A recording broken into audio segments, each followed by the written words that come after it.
Okay, we are live, live, live. Hopefully, you guys happen having a very happy Easter. Oh, there's the notification. Did you just Yeah, get I it? just got it myself. Yes, this is Happy Earth Day. Happy Easter. This is the first day of Taurus season. This is also my birthday week. So, birthday festivities have Oh, started this weekend. So, a girl is tired. oh, really? Nice. Oh man, girl, Get yes. birthday gifts? I think I get more of them on my birthday, which is Thursday. So, Mm-hmm. but the dinners and excursions and things like that, that was really really nice, really nice, really Mm. nice. And you know what? And I still got to do what y'all asked me to do. I have been running around. I need to upload a photo of what you guys asked me about last week about what to Yeah. talk. Yeah, and I could maybe I should. Let me see if I can do it right now. Cause sometimes, hey, look at all everybody coming on in. Y'all see them? Hey, y'all. Yeah. Hi, everybody. See, they're slowly coming in. Girl, they And came in it's, as soon as the notification went out. yep, they were ready. They were ready, ready. You hear me? Uh-huh. Okay, I might be able to do it. So, soapies. Let me see. I'm gonna try. Oh, And when exactly is your birthday? So the Thursday, Soapies the know. 24th. Okay, so Taurus season. We Yep. got Miss T. Her birthday is on this Thursday. She said she's been celebrate. Oh, okay, Monique. What's she Yes, yes. saying? It's that. It's herbal refreshments day too. Yeah, 420. Yeah, I know. I mean, it's a Earth Day, first day of Taurus season, and birthday on tap this week. So hold on one second. I'm gonna show y'all what my do a fit check. What happened Mm-hmm. yesterday and other things. Let me see if I can send it to you guys. Hold on. Hopefully, but we gotta talk about your Audra is the Lulu. And the thing is, she was. I was just going back and looking at it, Mm-hmm. and the way that she's expecting Nate to just. Why can't you just be supportive no matter what it is? Girl, This is why she's because single. that exactly is why she's single. But she don't care. It's about what she want in the moment. As long as nothing was going on, then she was like, oh well, I guess I can hang around with Nate and Amy. And the moment that time for her to start acting up, then she start acting up. Mm-hmm. Girl, And she please. has no problems, no qualms, no nothing. Mm-mm. She does not give a, she does not care about her relationship, nothing. Nope. She don't care. But and then she's lying to Nate. She's giving him half truths. She still ain't gave him the whole story about Holden. And Nate is continues. We'll talk about it. But Nate is continuously asking this man can't. Why he keep coming popping up and coming around Like and he's so into you. Like you don't right. see that?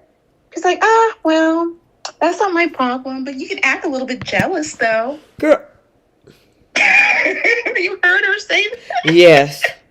I'm like, girl, if you don't go sit down somewhere, are you serious right now? Hold on one This the second. self validation. Oh my goodness, y'all. I'm My telling goodness. you, she was sitting up there she taking off, and she actually, I don't know, between her and Lily Winters, it's insane that they can actually go back to, dealing with Victor.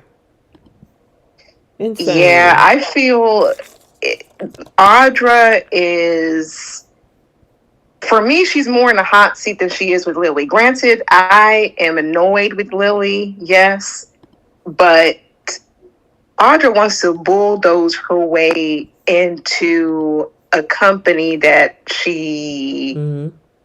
that for all she knows could be a lemonade stand. You said could be a Knowing that it's lemonade Victor. stand. Girl, you is Exactly. crazy. But it's the truth. We don't even know what Victor.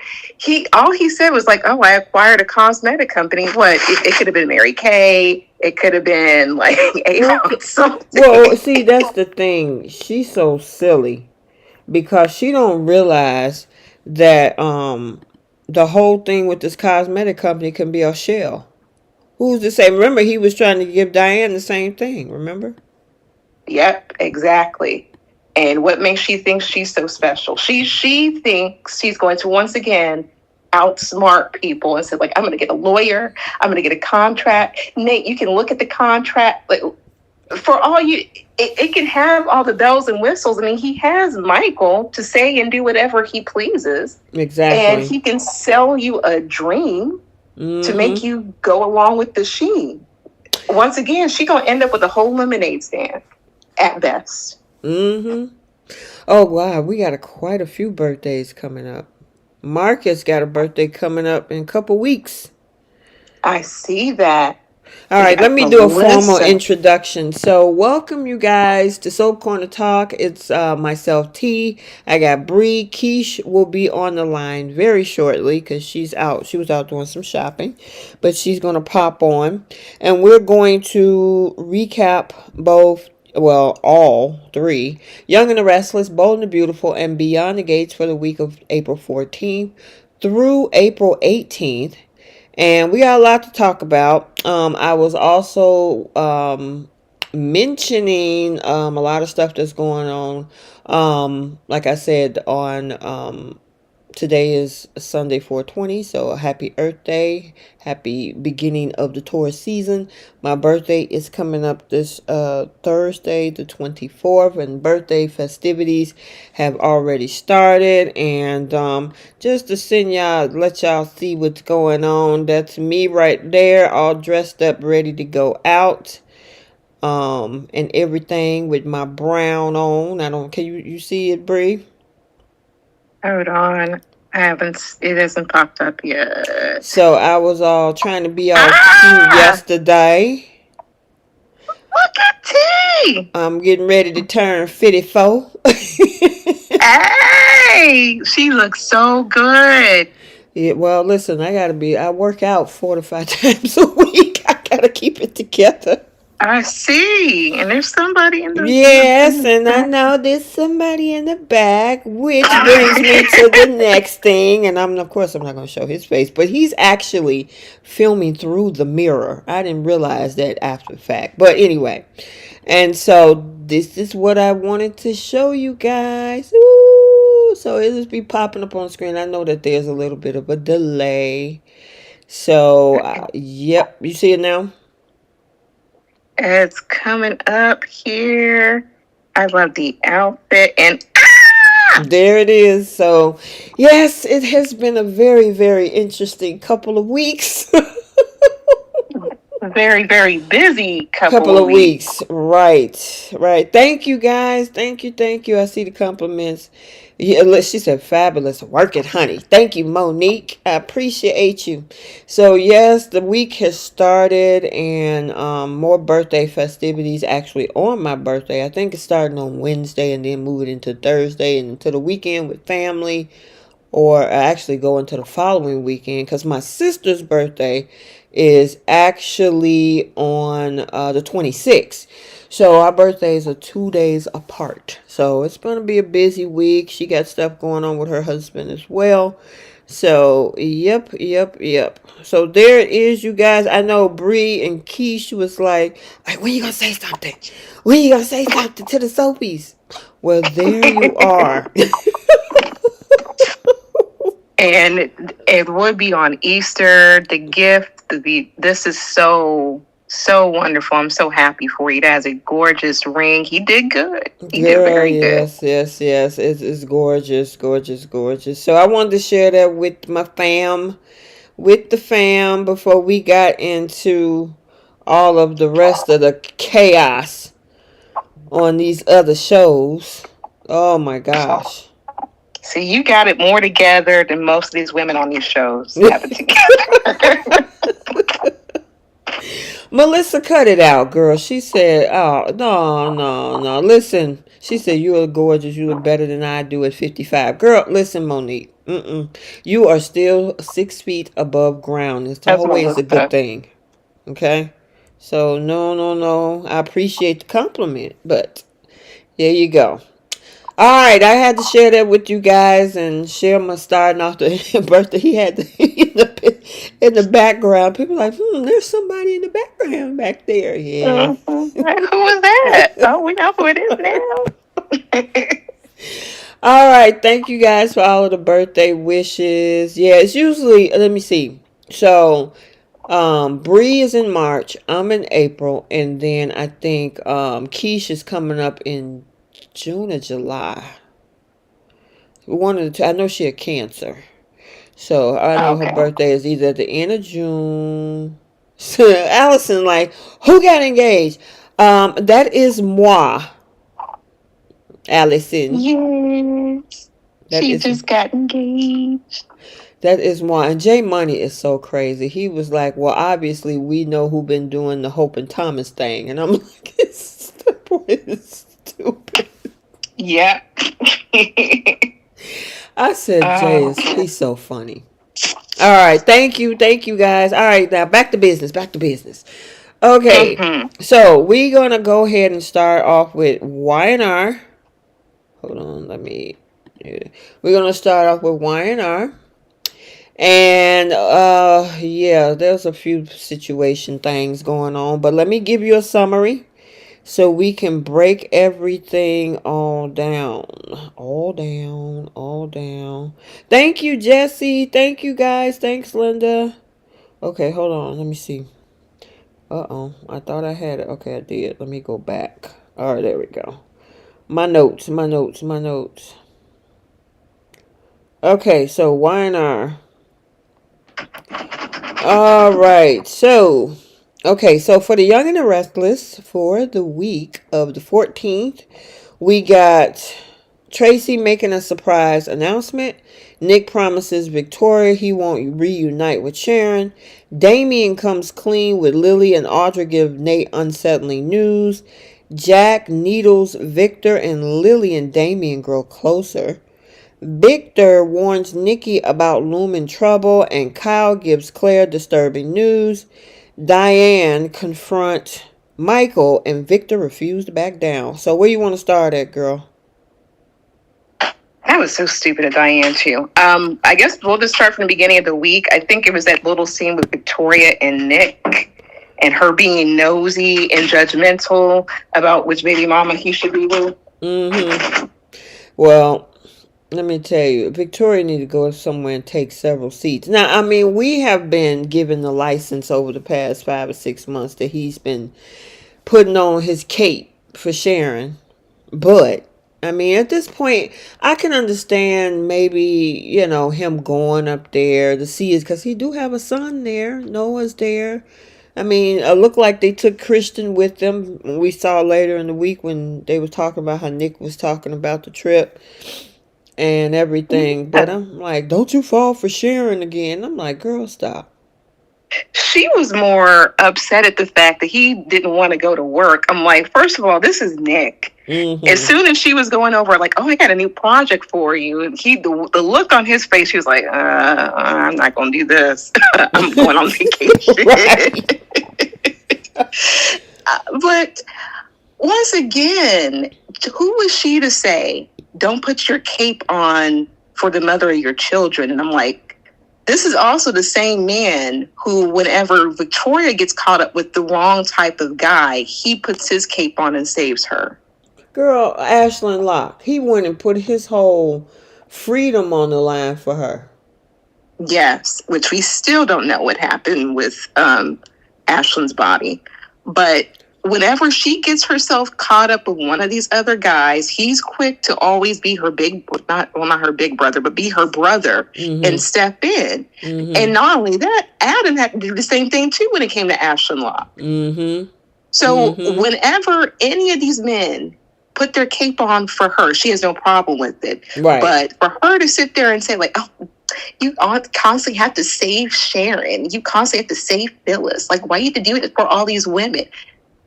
That's That's what he was born to do. Right. He has a cape in every color, every designer.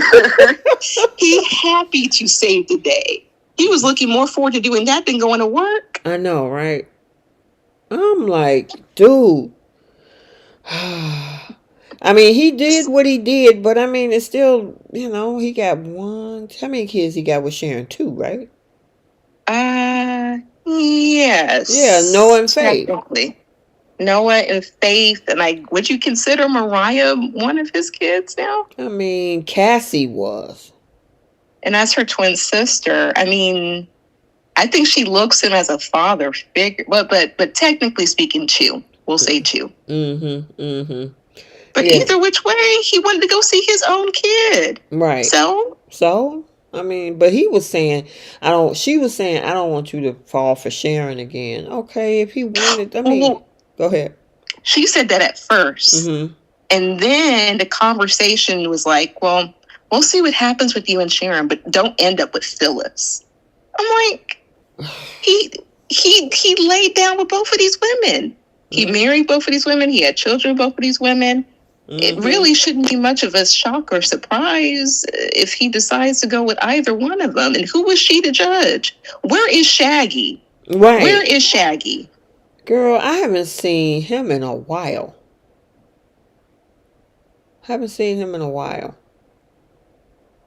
So he, of all people, should be keeping her occupied. You would think that she would. This is how you know she's in a stable relationship. He's off screen. She can't see him, can't talk to him, so she can't have any chance to mess it up in any sort of way. This is the most stable relationship she's been in thus far. Yep, pretty much.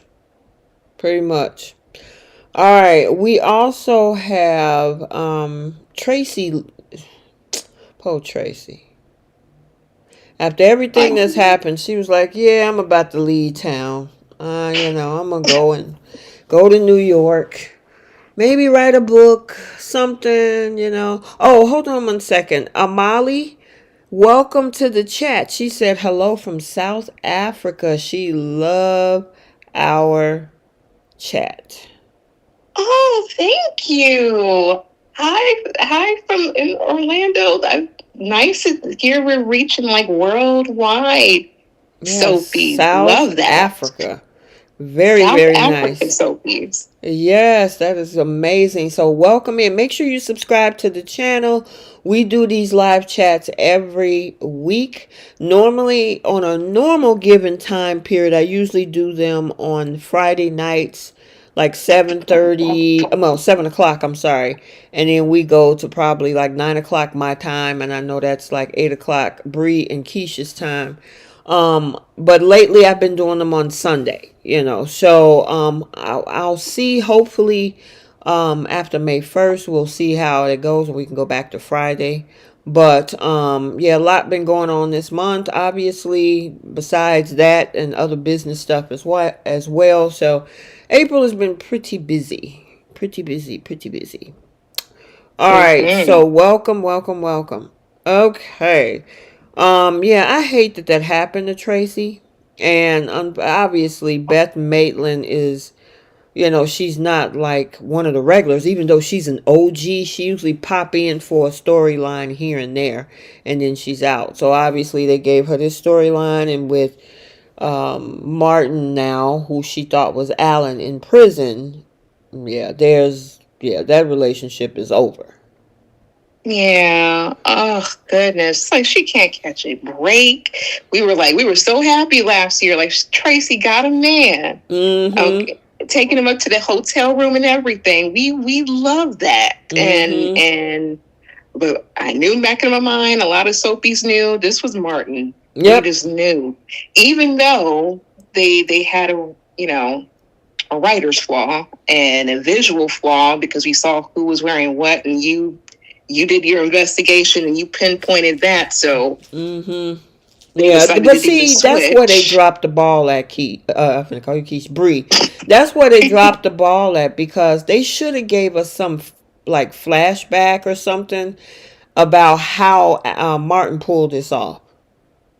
Because we thought it was Martin that was gone because remember, like you just said, I did a deep dive into who was wearing what collared shirt and all of that. They could have gave us something to show him switching shirts or, running off or hiding or whatever. They just said, oh no, this is Martin. We're going to put him in prison. Okay, let's move on.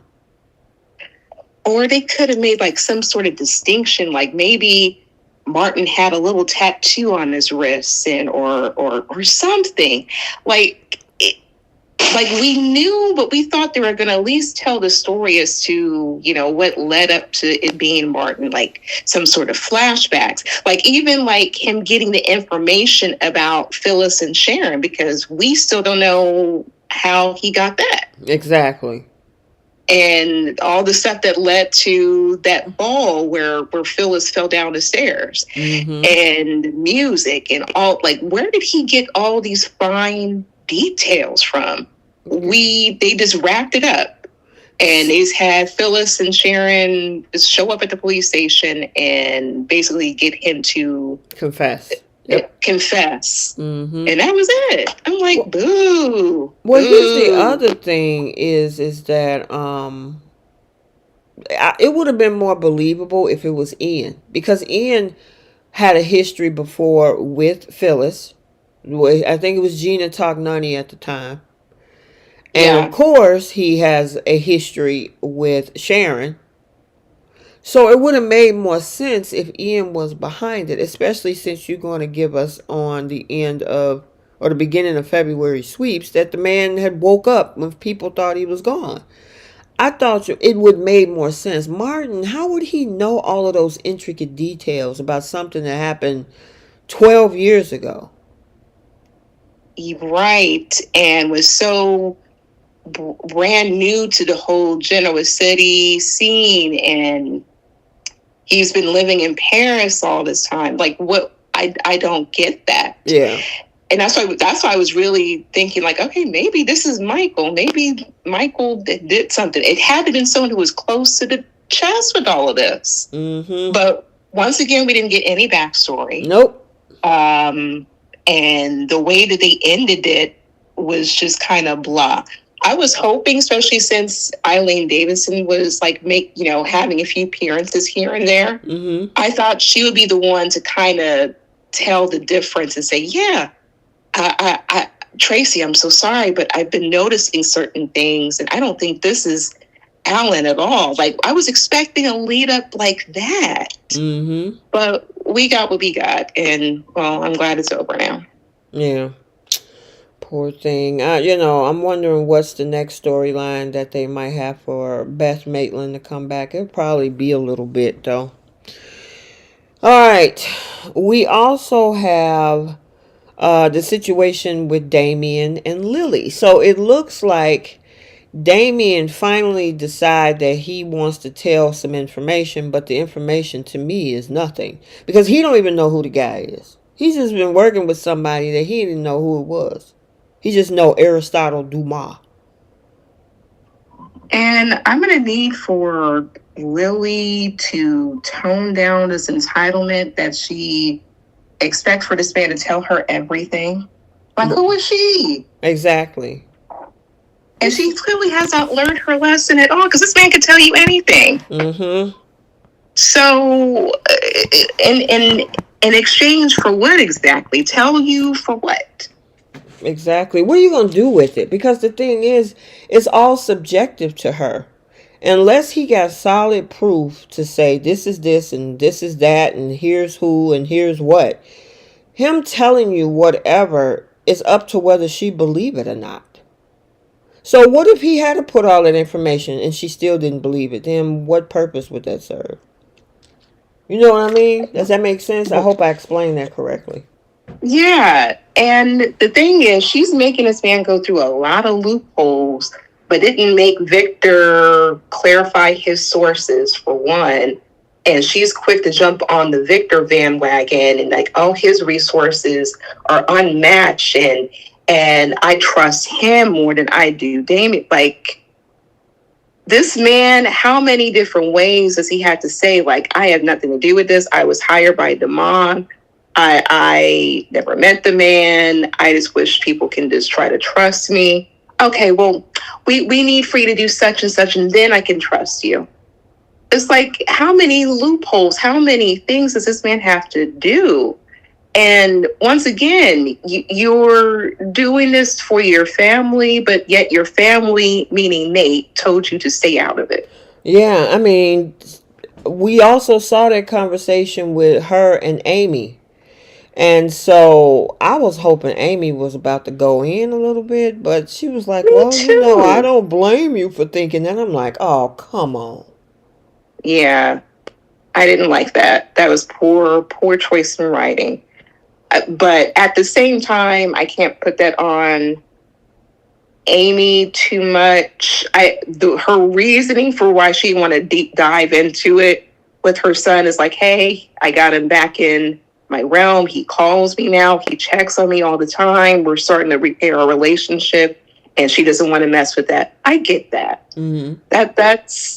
I can understand that. But at the same time, that's still your son, and you have this woman lurking around and trying to search around. And I can understand as a mother, you don't want to make sure your son is getting himself caught up into to different things. Mm-hmm. Figure out like what's Lily's reasoning, because he really has no association whatsoever with Winters. He just met all of these people. Mm-hmm. They brought him from LA to Genoa City. This is the part that bothers me, though, Bree, and it has been, is that they're so untrustworthy of Damian. But how he even came onto the scene is because y'all were shady in the first place.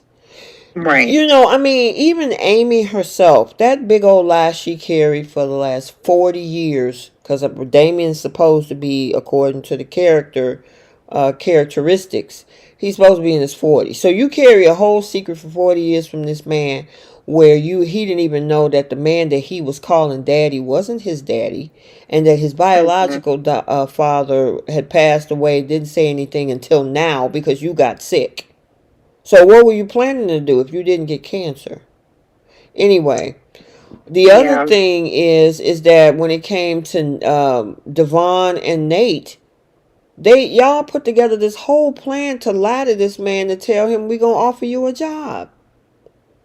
But y'all just overlooked that part and make him look like he's the one that's super shady. Right. And it's just very far-fetched for this man to, for one, look into the Winters. Mm-hmm. First of all, who would he know in Genoa City? He doesn't even think he has any family out there. Exactly. For one, let alone his mother. And then two, look into Winters for what? What I don't understand what the overall goal is. Like, what are they trying to protect? Is it like, so if there's like a new corporation, or it's like something being added on to Winters they want to protect? Are they trying to protect like any intel? Like, I don't get why they're because on the it's fence. Victor. She went and ran over there and had that whole conversation with Victor, and Victor manipulated her to not only doubt Damian, but to also get information, because he knew that Lily was going to run over there and give him the 3rd degree. And then she would be the go-between for him. He didn't even have no actual facts. And then when she come back, remember we talked about that a couple weeks ago. She came back, then he backtracked talking about, well, maybe he is telling the truth. Duh. Yeah. And then she's still giving Damian the 3rd degree. Right. But I guess like the Ice Queen is starting to kind of melt a little bit, and she's giving Damian a chance. Like, she's talking about her kids and everything now.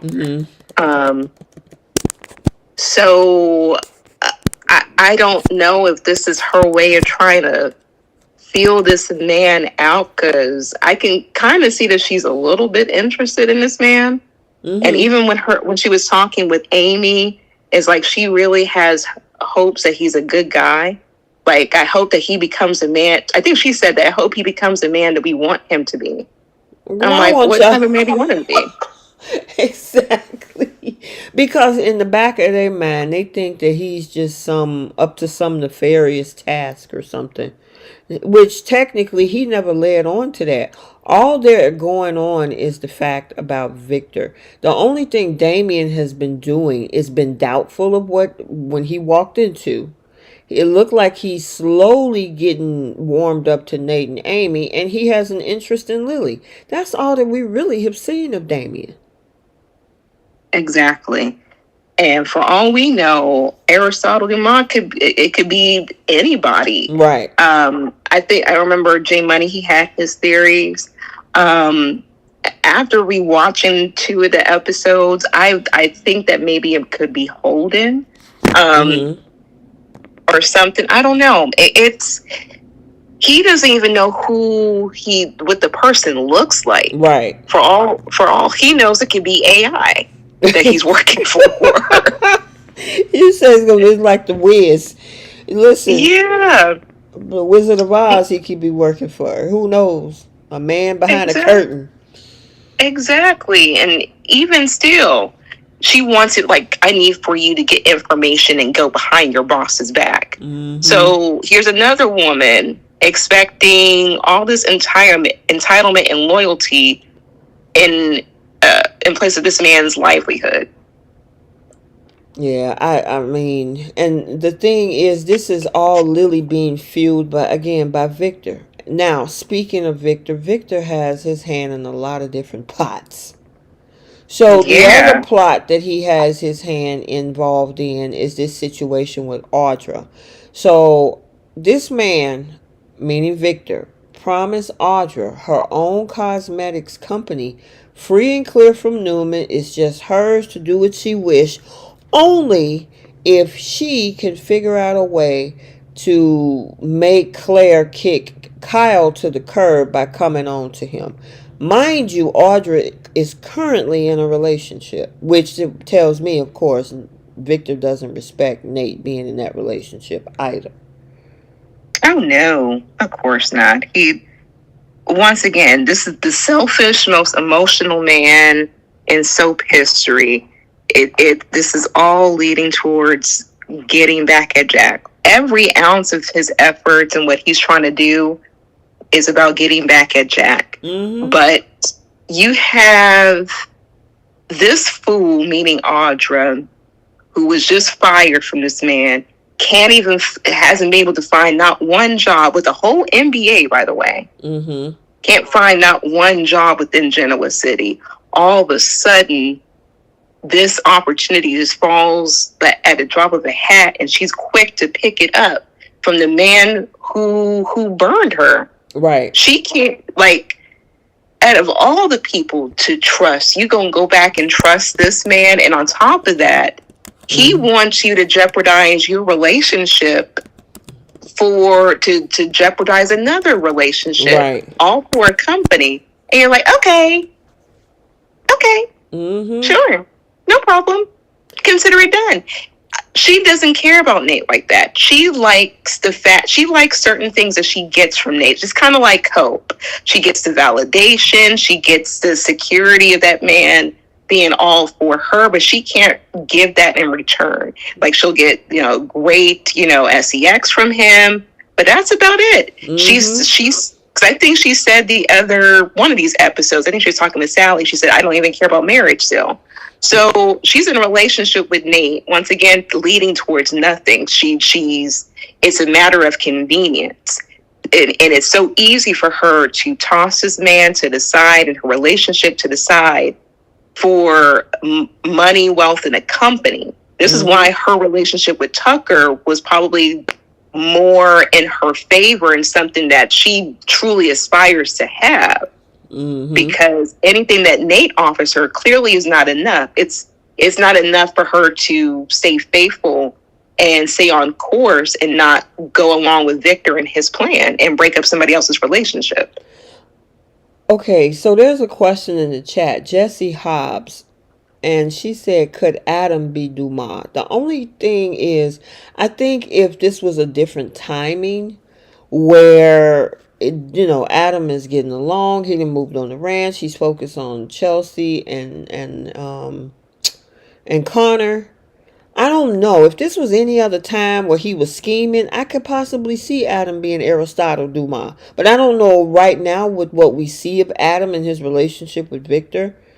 I don't know if I would say that. I could be wrong. Maybe he could be pulling something out of nowhere. What do you think? You think Adam could be a possibility? I would say if this was 2 years ago, I would say it was definitely be Adam. But this Adam right now, where he wants to be the family man, he and Victor are getting along. He's the CEO of Newman Media, so he gets to kind of have his family to some degree. I don't think he would do this. And plus, what would his motivation be to come after Winters and Chancellor? Right. Especially since the storylines have purposefully kept him away from those storylines. I'm thinking it's somebody who's off screen who probably hasn't been casted yet. I really do feel, especially now that we know the actor who plays Kane is on the other show, so that took the wind out of the balloon there. But took the air out of the balloon. But I think it could be Tucker. Tucker still makes the most sense to me. I remember Jay Money said he has his own particular theory, but he can share that on his own. But I think there might still be trying to cast who this Aristotle Dumas character is going to be. Yeah, and I mean, obviously, Damian is tied to him. Billy is tied to him. Now, Victor has got himself involved. But see, here's the thing. This wouldn't even be on Victor's radar if Lily hadn't went over there trying to get information in the first place. He wasn't even thinking about Aristotle Dumas until Lily come asking about Damian. What was that, a month and a half ago? Exactly. Yeah, thank you. Thank you for pointing that out. Because I kept seeing online, it's like, it wasn't Lily's fault. She didn't reach out to Victor. Yes, she did. Yes, she did. She said, well, in order to make things up with me, I need for you to get some information for me. No questions asked. And he didn't ask all the questions. He got Michael on it. He got all these different people on it. Now she's trying to question whether or not she can even trust this man. She started this whole thing. And if she didn't want Victor involved, she didn't have to. She has a whole billionaire brother. Yep. It's just crazy, girl. That whole thing, but obviously it's part of the storyline to keep everybody involved. And of course, Victor, with his nosy self being manipulative and all that, he just took the information and decided to run with it the way he wanted to. Yeah. So. And look how that worked out. Yeah, exactly. One more thing before we get back to Audra. With the whole conversation about their kids and the cancer and stuff, do you see Lily and Damian getting a little closer than before? I know you might not. I know you might not be as interested as you used to be, but are they trying to slowly maybe bring them two together? I think so. I think she has a soft spot for what he went through, because they have similar backgrounds where she didn't know who, like, a whole other man raised her, and she has a whole other father out there. Kind of similar to Damian, so she understands to a degree. She understands, what his mother's going through as far as the cancer thing. She is like they have things in common. It's just we don't really understand her motivation for getting this stuff regarding Aristotle Dumas and all this information about Damian. It's like, what are you going to do with it? And it's kind of making things like, I don't want to say unbearable to watch, but it's just annoying to watch. How he's like grilling this man. And I'm like, they have stuff that they can build on. And on top of that, all the other men in Genoa City who's hurt her, here's a fresh new man that wants her and only her, and clearly is not trying to play any games with her. And she's making him go through the ringer. I'm like, Lordy. She didn't do this Yeah. for Billy. She didn't do this for Kane. She didn't do this for Daniel or whoever. Mm-hmm. But okay, well, Yeah. Yeah. So I'm just at this point, like, I mean, if it happens, because I get it, for a minute, I was like, forget it. Lily getting on my nerves. Leave Damien alone. But then just in that moment when they kind of softened toward each other and, they was laughing and she seemed like to kind of calm down a little bit, I'm like, okay, maybe I can get back into it. Maybe I can get back into it. Even Devon was like, are you falling for this man? Also, we got Abby back this week. Melissa Ordway. I know originally they put her, I'm assuming, on recurring. Yeah. And then we got to Back in see her. December. Right. She had been gone for a good 3.5 months. And then we actually saw her back. They made it look like she was touring in Europe. But she was like, look, why don't you. What was funny, though, and she did it twice. She said it when they came in, and she said it at the table about how attractive this man is, and she did it in front of Devon. I'm like, oh, I'm like, okay. dang, Abby. Like we know, but you had a whole husband, lady. But he's not more handsome than you are. Yeah, she had to clean it up. Real quick. Right. And then she said it again twice at the table. She's like, well, if Lily falls from, like, I completely understand. I'm like, right. Oh, girl. I'm like, dang, calm down. She's trying to get ready to move on to her next man. I mean, listen, she cheated on Chance to get with Devon. Who's to say she won't cheat on Devon to get with the next guy? Look, she monkey branches with her men. She always gets herself into an affair, and that's usually how she ends up with the guy until she gets bored enough and then goes off to the next guy. Yep. So I didn't want to gloss over that, but I thought that was pretty interesting. But Devon is being all big brotherish, being, oh, well, I don't want you guys talking there. I'm like, dude, really? The much anguish as you guys, meaning Devon and whatever, giving Damian, y'all need to be giving that side eye to Victor. And I know that's your father-in-law. Yeah. And he touched on that a little bit. And Abby's like, hey, I don't blame you. It's okay.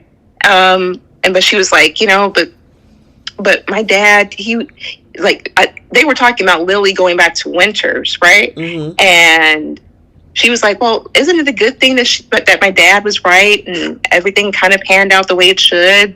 Lily's, doing everything that she, needs to over at Winters, and she's with the family. And he was like, yeah, Victor was right, but I don't agree with the way he went about it. Mm-hmm. I'm like, sir, you're not angry enough. Right. You're clearly not. No, you're not angry enough. I mean, that made the same man that y'all listening to thinking that Damian was trying to research the family 3 months prior, who is lying to you. Y'all don't give him grief. Y'all are still hanging on to what this man is saying. He clearly lied to them and also played Lily. But they keep going back. They're glutton for punishment, I'm assuming. And here's my thing with Devon. He has money. Mm-hmm. He's still on this tangent saying that I don't trust Damian. Okay, utilize your resources. Do your own research. Right. Why are you relying on what Victor told Lily? Right. Yep. So, anyway, Lily in one bucket, Audra in the next. She actually think this man gonna give her a company, and as long as she can get. Now, see, here's my hope. I hope it backfires, and how I hope it backfires is on the both of them, because I wouldn't mind, and I know people be like, especially Summer, oh, I told you so. She was gonna be whoever. But at some point, she has a dark side. It's just suppressed right now. And oh, yeah. And if Audra is messing, I don't know how deep she is. I don't think she's a boiling bunny type of girl. But the thing is that, I mean, Audra want to make it look like Kyle is cheating. That girl might do something to her. She get mad and stick her with a needle.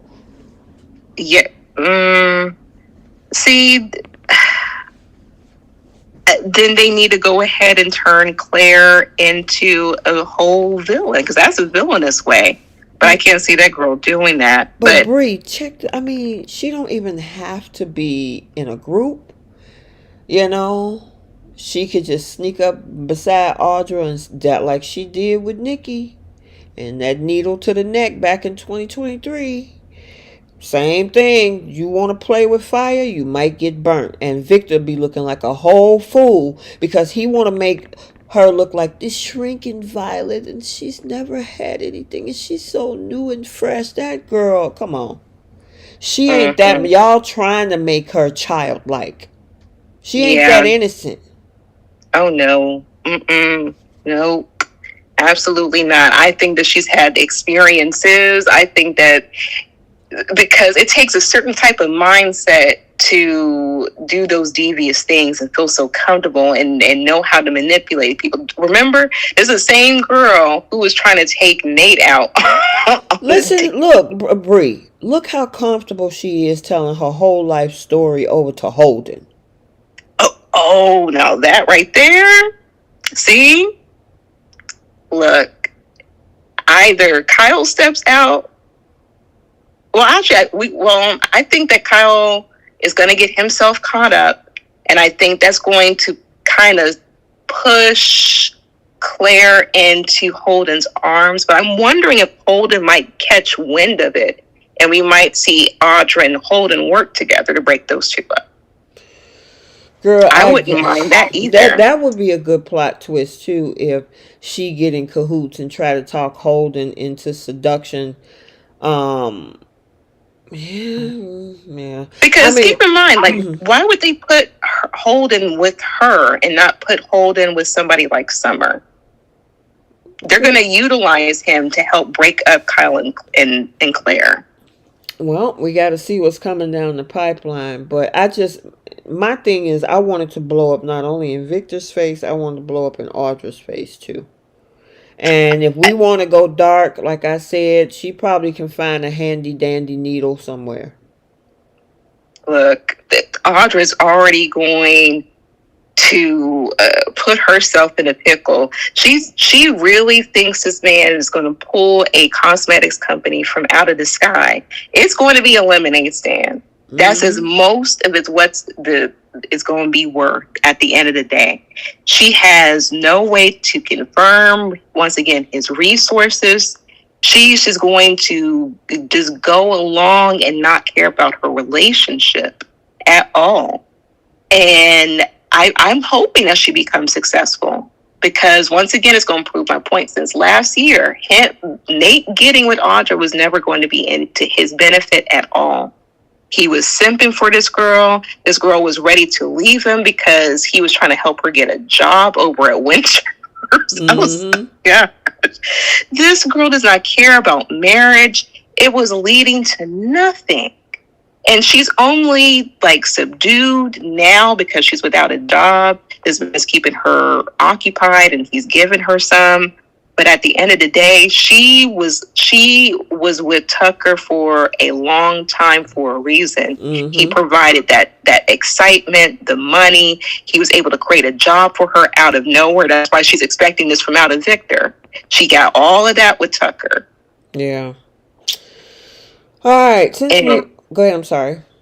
No, I was going to say, and unfortunately, Nate is not going to be able to offer all of that. Yeah, well, but I hope that he gets to see her true colors. Yeah, I hope so too. Because at this point, I mean, even after the fact that she said that she's going through all of this, she tried to create this fancy romantic dinner. I'm assuming that she was going to screw his brains out till he couldn't think straight. So when she dropped the bombshell about her working with Victor, he'll be lost in the sauce. But it didn't get that far. He called it out. Yep. She is a working girl. She knows how to rely on her strengths, girl, which is what she does in a bedroom. She had, I think, is it Beyonce that got that song, a Freakum Dress? She had her Freakum Dress on when he came. That dress looked gorgeous on her. Oh, yes, it did.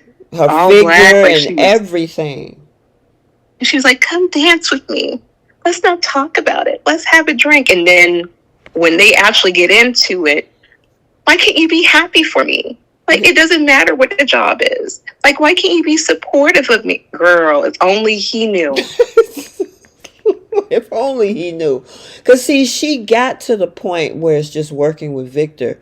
But the key to that whole question is, what do he want in return?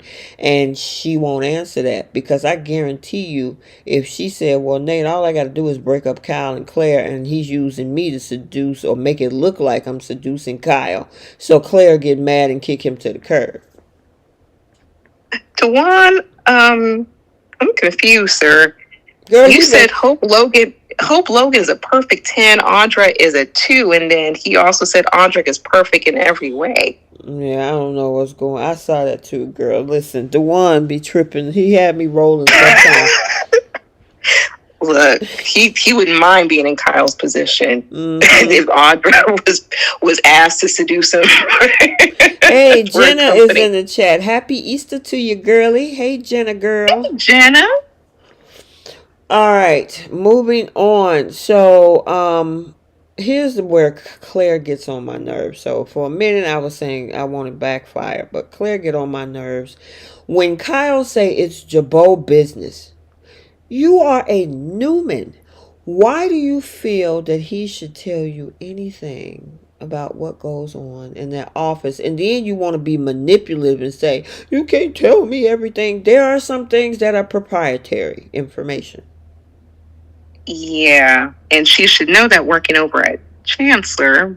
But once again, what's it to you? You don't work over there at Jabot. That's cosmetics. And I don't understand, like, why he had to tell her any of that. Well, we're in a relationship. We don't keep secrets. Okay, but this ain't about the latest gossip or something that you found out true about the neighbors or something like that. This is Jabot business. Your granddaddy, and then here's the thing, when I watched that, I'm like, you know what? You be careful what they say, be careful of what you ask for.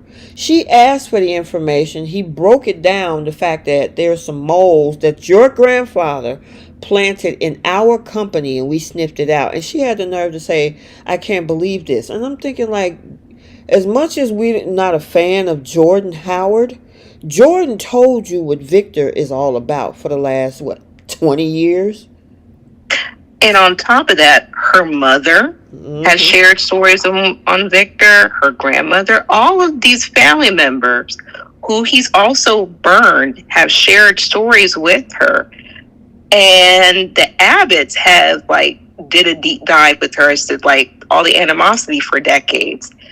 Why is she acting so surprised? I'm like, girl, this is not going to stop this man. You being Claire is not going to magically change this man from being who he is. Yeah, and she was like, I just want to get his approval, and I'm just hoping, that he'll just turn it around. I'm like, do you realize who you're talking about? Once again, she wants exactly what Summer has. Girl, whether it's what Summer has or anybody, it's like, it's stupid to think that Victor is going to change because you want him to, or you expect him to love your relationship. And whether he does or he doesn't, I mean, what's it to your guys' relationship? Right. This is like, y'all are grown people. Kyle wants to move in with her, progress in their future. He's not worried about who's concerned with it or not. But the thing that she's bothered with was Victor supported him in Summer. She wants that same approval that Summer has. That's all that's getting to her. That's all that's bothering her. And that's also going to get in her own way too. But the way that she was able to open up to Holden so comfortably, so easily, it makes me wonder if they're going to let this girl have a little bit more experience later down the line. And he's look, that's a very good looking man. That's hard to ignore. I mean,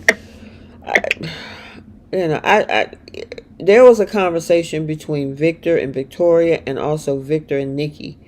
And I mean, obviously, Nikki was wondering if he had something up his sleeve to destroy the family. I mean, the couple, Kyle and Claire. And then Victoria had a conversation with him as well, you know, and it's like, he's not going to change. I don't care if Victor is only going to do what Victor wants. It's not about whether, you know, Nikki, you can, you know, wheedle him to death and he'll just stop. That's Jack. That's not Victor.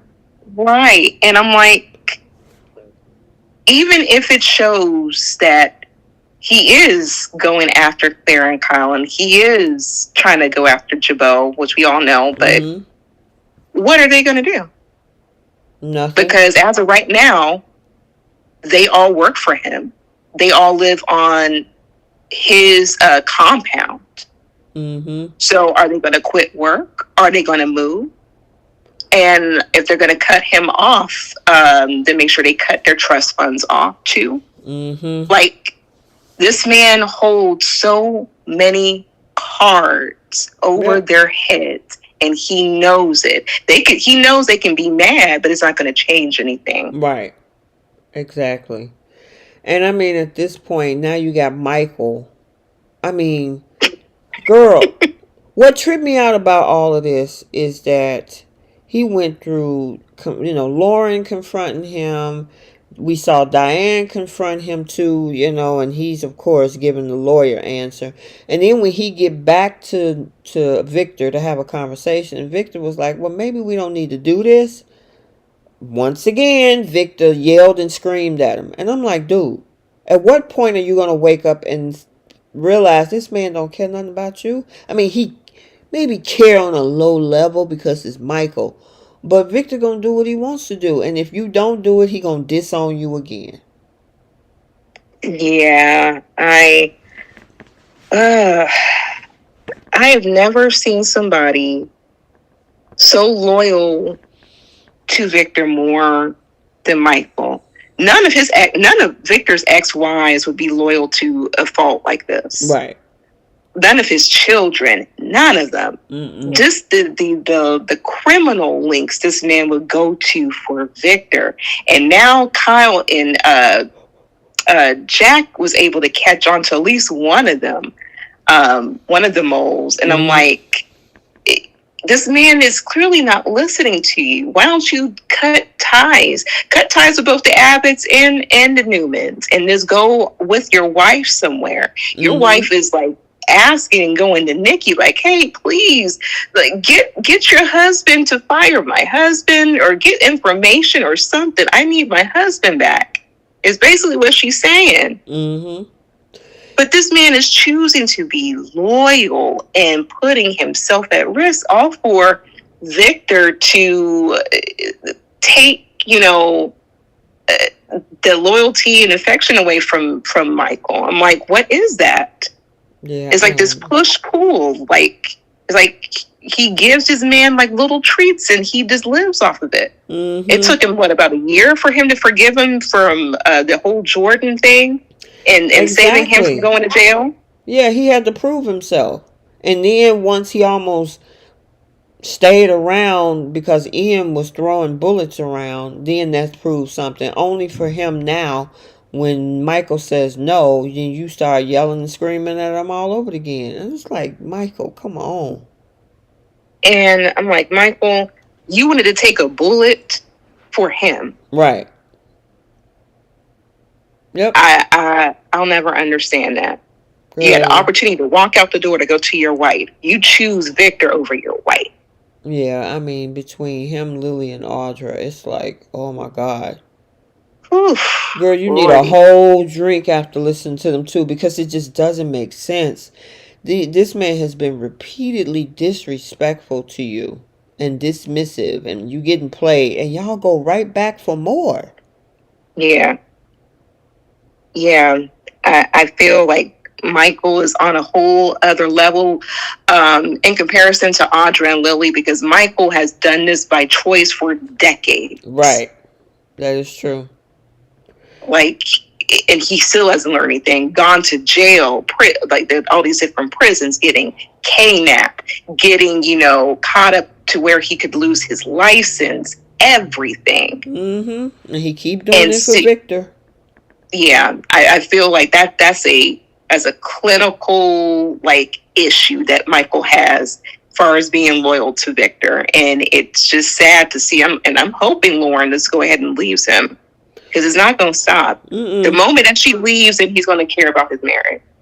Yeah, I mean, well, I'm not going to even rehash that conversation because we talked about that several weeks back with the whole Ian thing, and you didn't think about Lauren, you ain't think about Finn, you ain't think about you like screw everybody else. I'm being here. I'm gonna stand right by my man Victor. Yeah, okay. Yeah, that might as well be his man. I mean, look.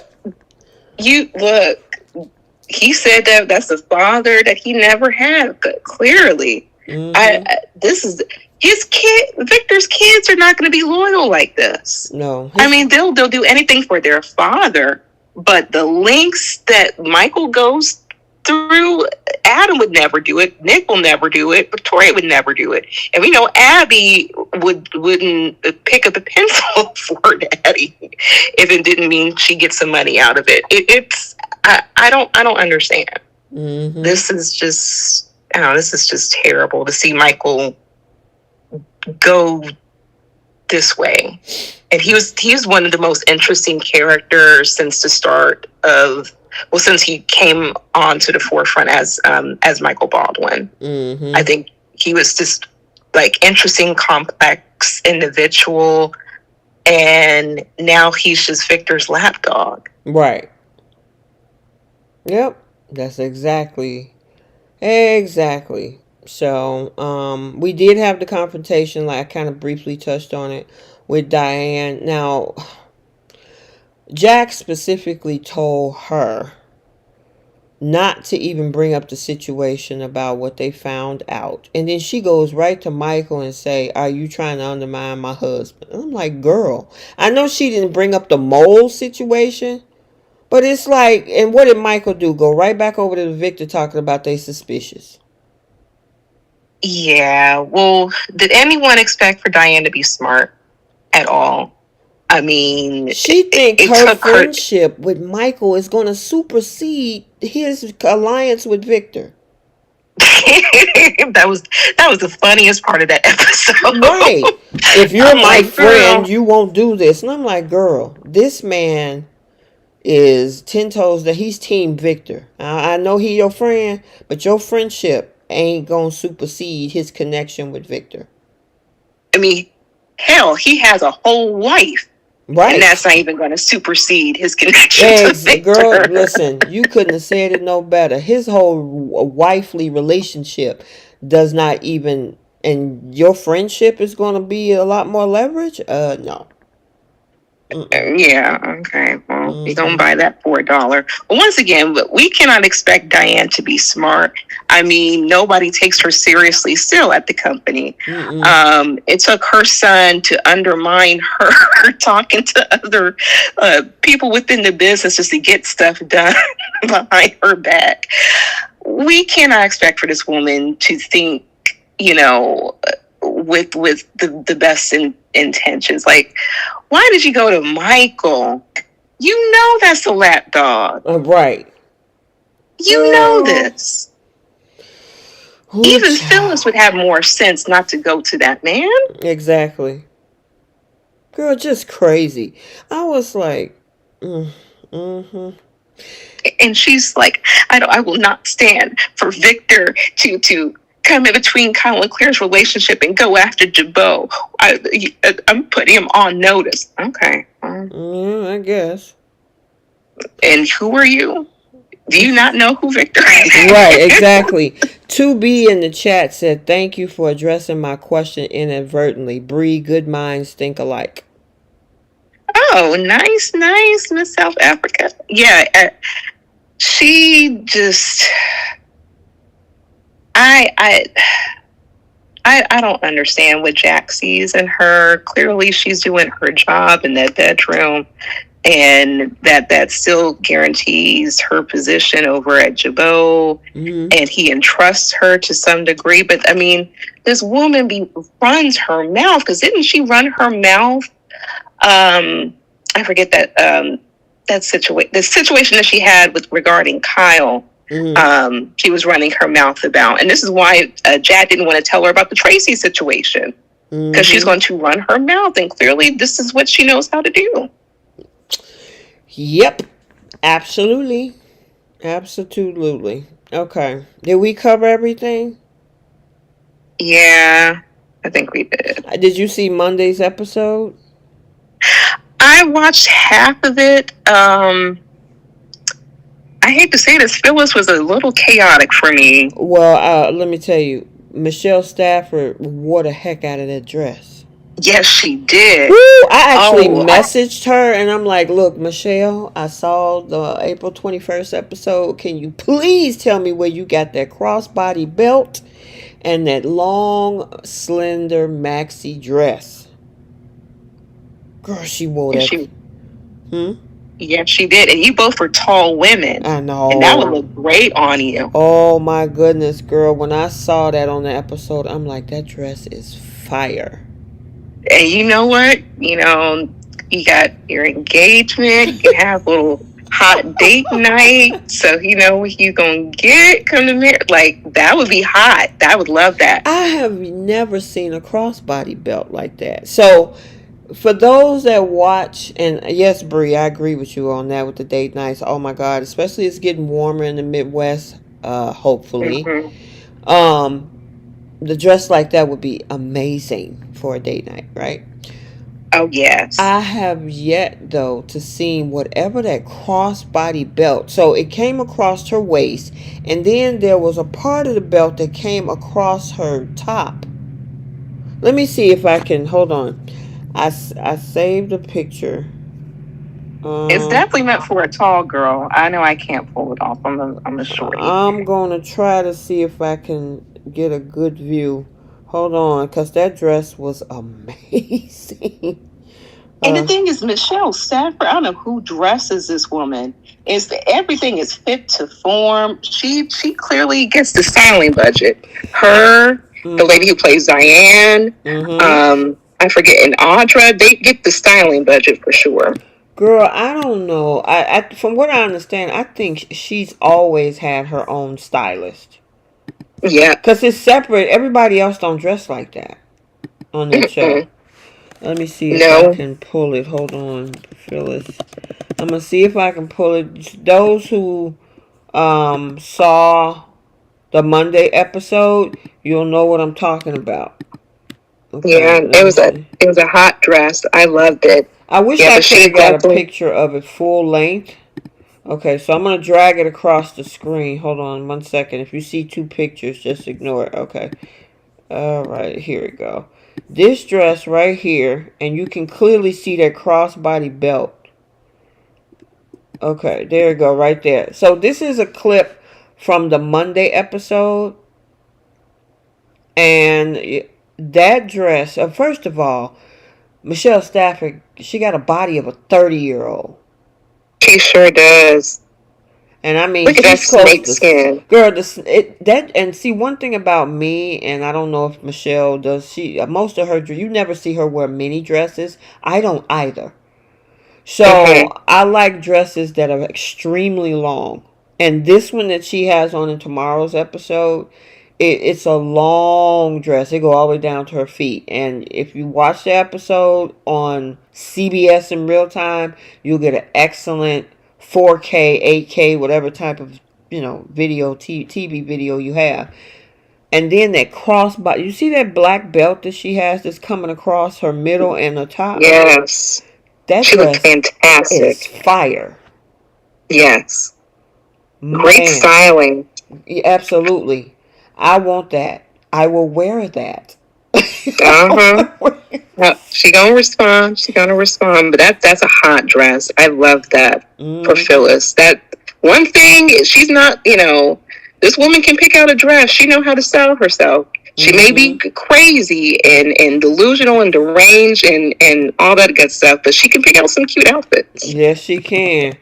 Girl, let me see. I think I have another angle of that same one. Hold on, let me see. Oh, here it is. So you can see it from the other side. Okay, hold on. Let me turn that one out. Here you go. So you can see how that belt goes across the other side of the shoulder. I'm waiting for it to Yeah, show it up, probably should. show. But And I I've seen the mean, episode. Yep. Mm-hmm. yeah, That is so cute. I've never seen anything like that. And the thing is, now I know some people might be opposed to print. You know what I mean? And I would assume that they would look good in a solid shade because it's a long dress. But for whatever, and I usually am not a fan of snake print, but for whatever reason, I like this one. Mm-hmm. I Yep. said it'd be a fun little date night dress for sure. Girl, that dress is amazing. I know, I know, I know. Okay, we got to get to some bold business. We are moving on. Oh my God, I had it was hard for me to get through Friday's episode, and we'll talk about that one because yeah. Mm-hmm. But earlier this week, we're gonna might as well just do an introduction for the week. So we got the week of the Bold and the Beautiful of the 14th through the 18th, where Poppy slapping Sheila and Luna. Yeah, Luna and Lunatic Luna strips down for Will. Brooke warns Daphne, and Sheila and Poppy get into a whole fight. That whole cake thing. Bridget is shocked by Liam's secret, and Sheila pushes Luna forward. Finn shocks Sheila, and Hope warns Deacon about his wife. And as Liam flees the hospital for Kelly, Finn texts Steffy with life-changing news.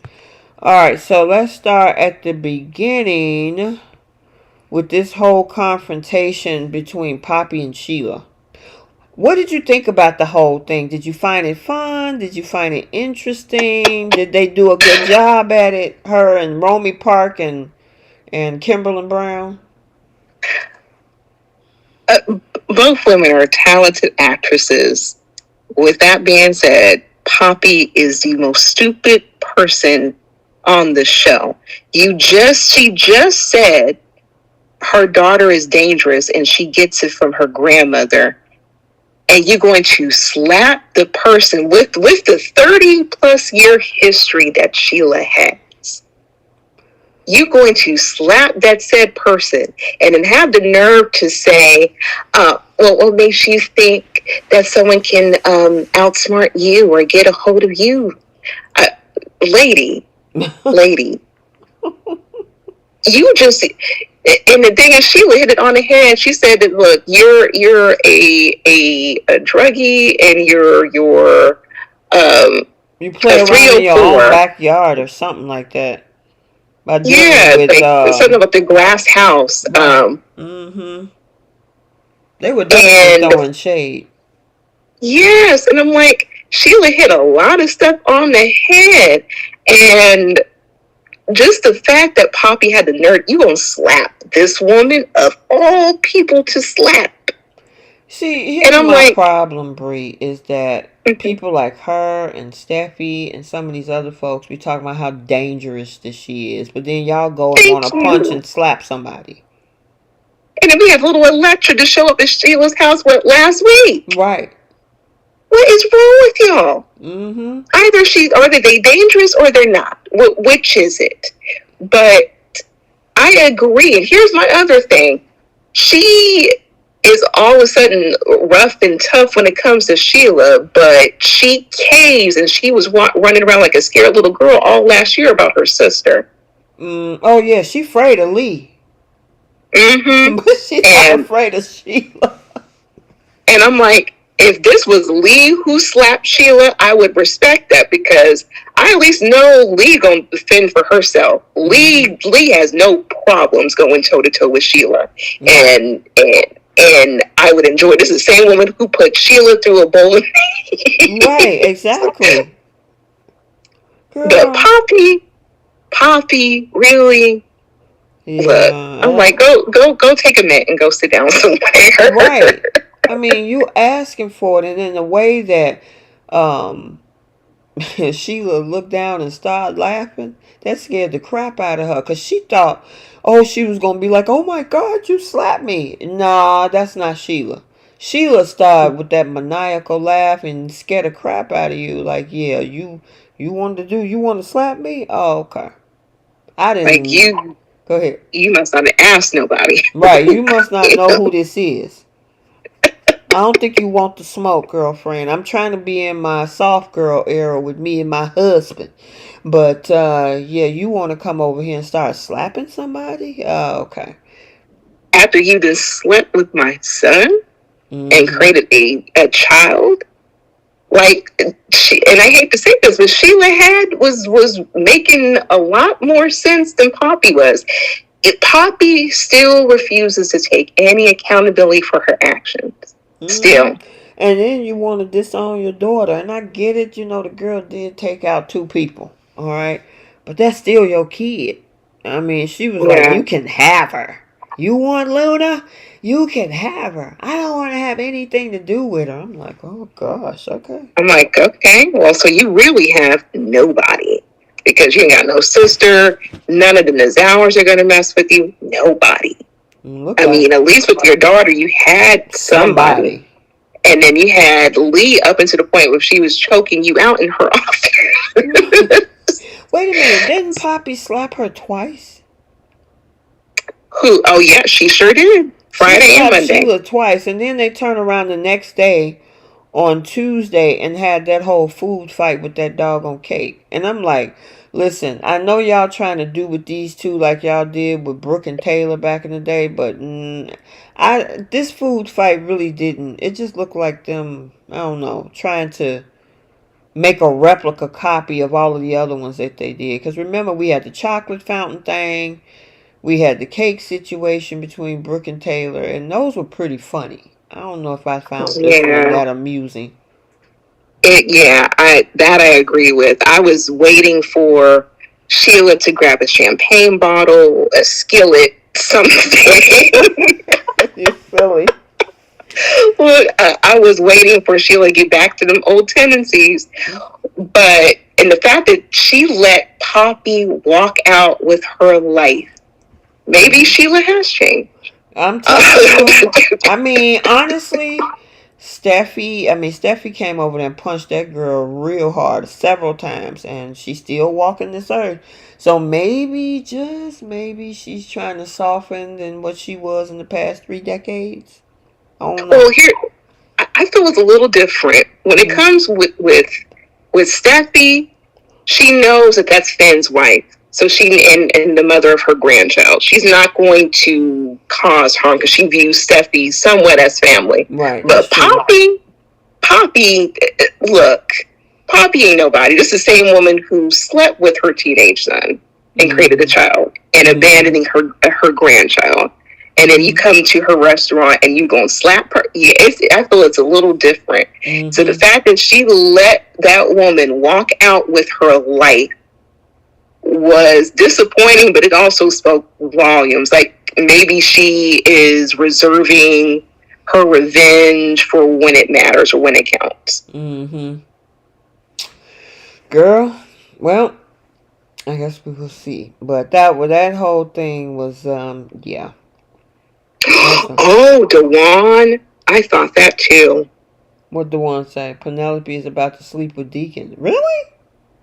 I would not put it past that girl to do that. Oh, now you're really When asking he for a when death he wish. catches when he catches wind that Sheila and Luna have been like meeting up and still having a relationship, something tells me they're going to utilize Poppy for some reason.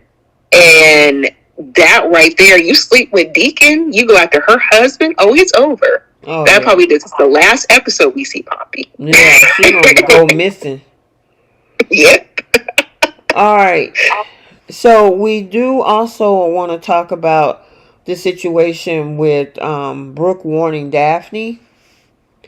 I'm thinking, I and then will she not gonna allow turn it. around because she overhears the conversation between Carter and Daphne, and of course, Daphne is shooting her shot, and Carter is still stuck on stupid, think he's going to want to be with Hope and convince her to love him again, which she was already now talking about Liam, which is a whole nother conversation we gotta have. Yeah. But Brooke, overhearing this, she decides she wants to confront Daphne and tell her to have some more class. And I'm like, Like, you, of all people, you was just Ridge. Bree. She was just in the CEO office, hoping the Ridge walk through and see her in her underwear. Yeah, thank you. Thank you, Ridge. Ridge, you're my destiny, Ridge. I love you, Ridge. Take me back, Ridge. He with Girl. a whole other woman, and you're trying to tell this single woman not to pursue this single man. Mm-hmm. Your Talking about daughter her put and this Hope is man. gonna work things out. She know that What? girl. That girl don't even want this man. She put this man in past tense. What? A couple of weeks ago. Yes, about a couple of hours after the whole giving back the company to the Foresters thing happened. And she made it clear that she's done. Yeah, she's done. So, Mm-hmm. and then you got this man so delusional.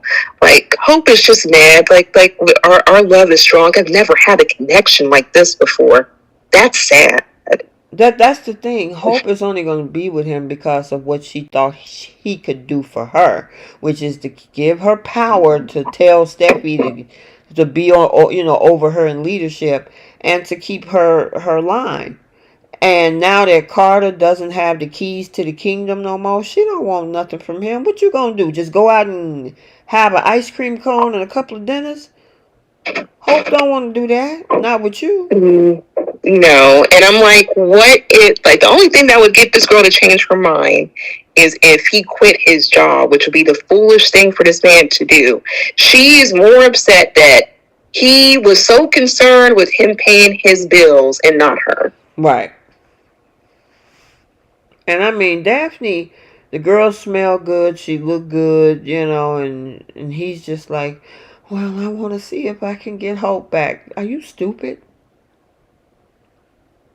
And this woman is single. She can pursue who she wants to. Mm-hmm. And you're going to tell her, I will not allow this. Girl, what you gonna do? Oh, I don't even understand why she fighting for something that she truly knows that Hope is not interested in. The girl is more interested in somebody taking her side over anything. Mm-hmm. That just, I don't know what's wrong with this girl. But Daphne is just letting it be known that she's interested. This man is single, and she did nothing to harm Hope, Yeah. nothing to harm her daughter. And then you got Brooke once again quick to put her cape on for Hope when it's least deserving, and Mm-hmm. saying like, "Oh well, my daughter, they're gonna work things out." That's a lie, and Mm-hmm. she even knows it's a lie. Yeah, she just don't want her. She feeling sorry for, and see that's the thing. Brooke is liking the fact that Carter is supporting her trying to get back with Ridge. Oh, that happened. You two belong together, and I'm like, y'all having one big old pity party. Really, just a delusional pity party if I ever seen one in the flesh. Like, just they just refuse to come to grips that Ridge, for one, is not going to ever accept Hope, and Ridge doesn't want anything to do with Brooke here at the moment. Nope. So yeah, I mean that was so funny to me when she told that girl to stop hitting on him and have some respect or have some class. I'm like, oh no, you didn't. I will not allow it. And I'm Yeah. like, where was this? I will not allow it when your daughter was trying to go after Finn. Right. You know that was a mistake though. Remember? Oh, she made a mistake. That She was wasn't just in a her right mind. right. Like all the stuff that happened with Thomas, she wasn't thinking clearly. And then all the stuff that happened with Liam and her marriage. This isn't Hope. This isn't who she is. Okay. Mm-hmm. But how did she have the nerve to tell a whole other grown woman she doesn't even know not to pursue a single man? See, just Crazy. Speaking of Hope, there was a conversation between her and her dad. I mean, obviously, we knew this was coming. They talked about it in February, about toward the end of April, that there was going to be a lot of scenes. But this is her getting more emotional supply in a different way. And I kind of talked about this. Originally, she was getting that attention from Thomas and Carter. Now her dad is punching people in the face, acting crazy, and of course that makes her feel good because she wasn't even thinking about, I mean, granted, she knew her dad exists. We did see some scenes in the past with her and her father, but the moment that Deacon decided to go and punch Carter in the face and all this old kind of stuff, she is loving the attention that she's getting from her dad right now. and I don't think she even brought any of that up to her dad, saying that it was wrong to punch him, it was wrong to do this. I don't think she brought any of that up. No, all she said is, I understand why you did it. And then she went into her own little pity party. I lost my job. I don't have hope for the future. I don't have a man. I don't have this. I'm like, first of all, you live in a multi-million-dollar mansion. You don't have to worry about a dime.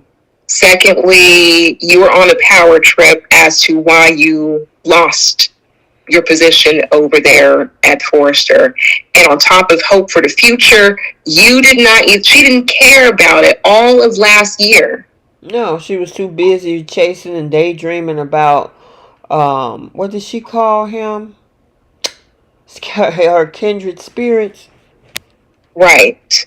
Her kindred spirit, there was a whole one-sided relationship she had in her head. Mm-hmm. And not to mention, she had Thomas, who was doing all her designs, mm-hmm. helping her become a success, and she couldn't even keep this man happy or keep things afloat to where she had her business together. But for 4 quarters, she allowed her line to fail. And even after taking over the company, there were still no fashions. Yeah, here's the other thing, Bree. I'm sick of them, you know, both of them talking about, oh, how horrible the past group of men that she's been with. Thomas, I mean, okay, if we want to go prior to 2022, 23, Thomas did some egregious things, obviously, right? Gaslighting their son and some of this other sneaky stuff with the mannequin and all that. Okay. But after supposedly he gotten help, he was pretty much taking Hope off his radar. She was the one that started dreaming and fantasizing all the disco ball fantasies and stuff we used to talk about a couple years ago. And, wanted to start chasing after him so much so Steffi saw it before Thomas did. Thomas decided to, drop the show his vulnerable side by saying, okay, she interested, I'm down. I've been trying to get with her for the longest. And then you leave your whole marriage. You cheated on your husband. Now, granted, Liam has a history, okay? But he was a good boy for those 2 years up to that point. We give credit where it's due, yeah. We give credit where credit is due. I mean, yes, he got a decade of waffling, but I would say from 22 to 21 to 20, when did they have that baby? Beth was technically around, what, 19 or 20? Yeah.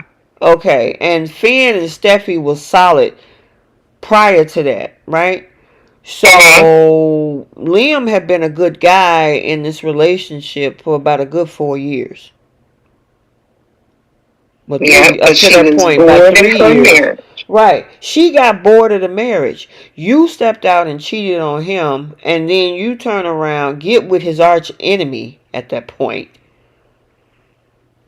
and kiss the man all the way in Rome. What happened in Rome, stay in Rome. I don't want to rehash 2 years of drama, but fast forward to now, they sit around and talk about how bad this man was and breaking her heart. You broke his heart by turning down proposals 3 times in a row. Told him that you loved him at the 11th hour, but you can tell Carter in a month.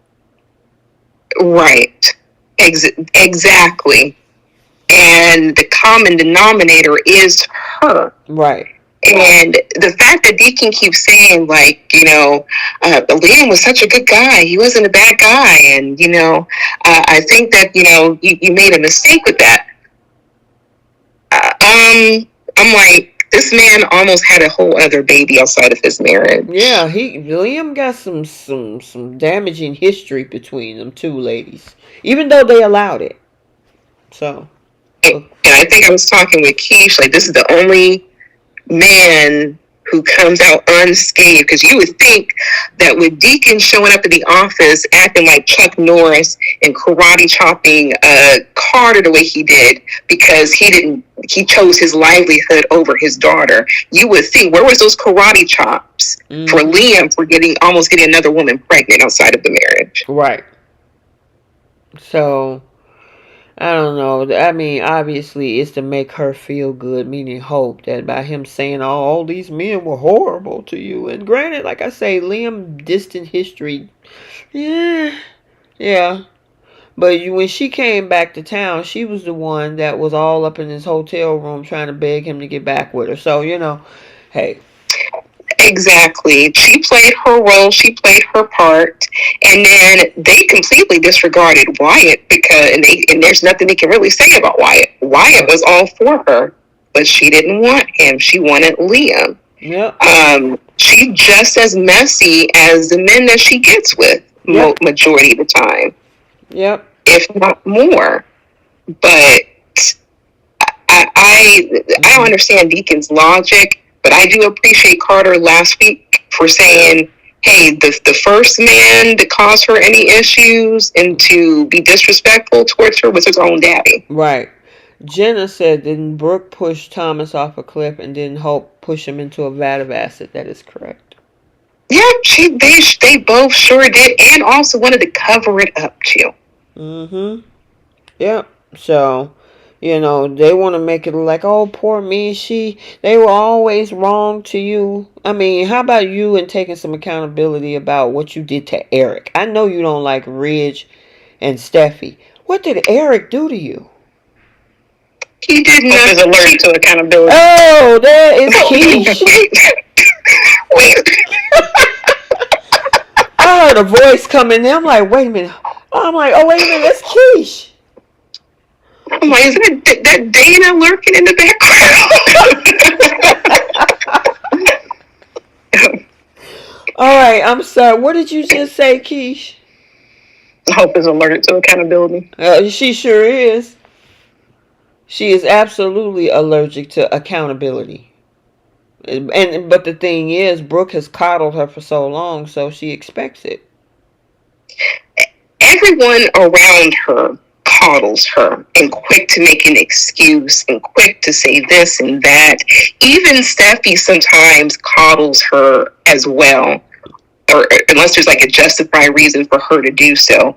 But Hope and Liam are two of the people who come out absolutely unscathed from their actions.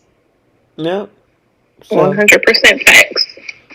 Did you have anything? I know anything that stuck out, because I know we got to talk about the Liam storyline, but anything with the Sheila Poppy or Brooke confronting Daphne over Carter, any of that stuff you wanted to throw something in on? I thought the Sheila Poppy interaction was a little entertaining. It was funny. I mean, they were basically both arguing over who is the most disgusting person. So it's like these two people, of all people on this show, basically trying to tell one another you're the worst human being ever, when they both have done some pretty nasty, horrible things. Yeah, that's crazy. Yeah. I think though, like with how I said this in the group chat, with how heavy Poppy is on the I'm disowning my daughter, because she basically told Sheila you can have her. I was saying it's rare on a soap to see a parent completely disown their child like this, I one that they've had know. a good relationship with Right. before. Mhm. Because her and Luna had a great relationship when they first started, and then they did this rewrite where apparently Poppy was a neglectful parent. Mhm. Um, so for her to just straight up say you can have her, like I don't want anything to do with her, which you know what, she tried to frame her for murder. She was about to have Poppy sitting in jail for the rest of her life, if not the death penalty. Yeah, that's true. Um, I I feel like this is leading to somehow them taking Poppy out, like unaliving her, because she's got nobody now. Mhm. Like her relationship with her sister will never be repaired. Finn doesn't want anything to do with her.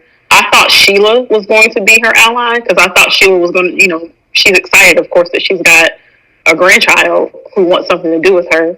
So I thought before this all came out that she was going to be Team Poppy, like Mhm. just grateful that she's got somebody, a family member that she can have a relationship with. But Sheila also wants nothing to do with her. Um, it's like, what else can the Poppy character do? She has no friends on the show. She is not. She don't want anything to do with her daughter. So I feel like she's going to be the next unalive mystery.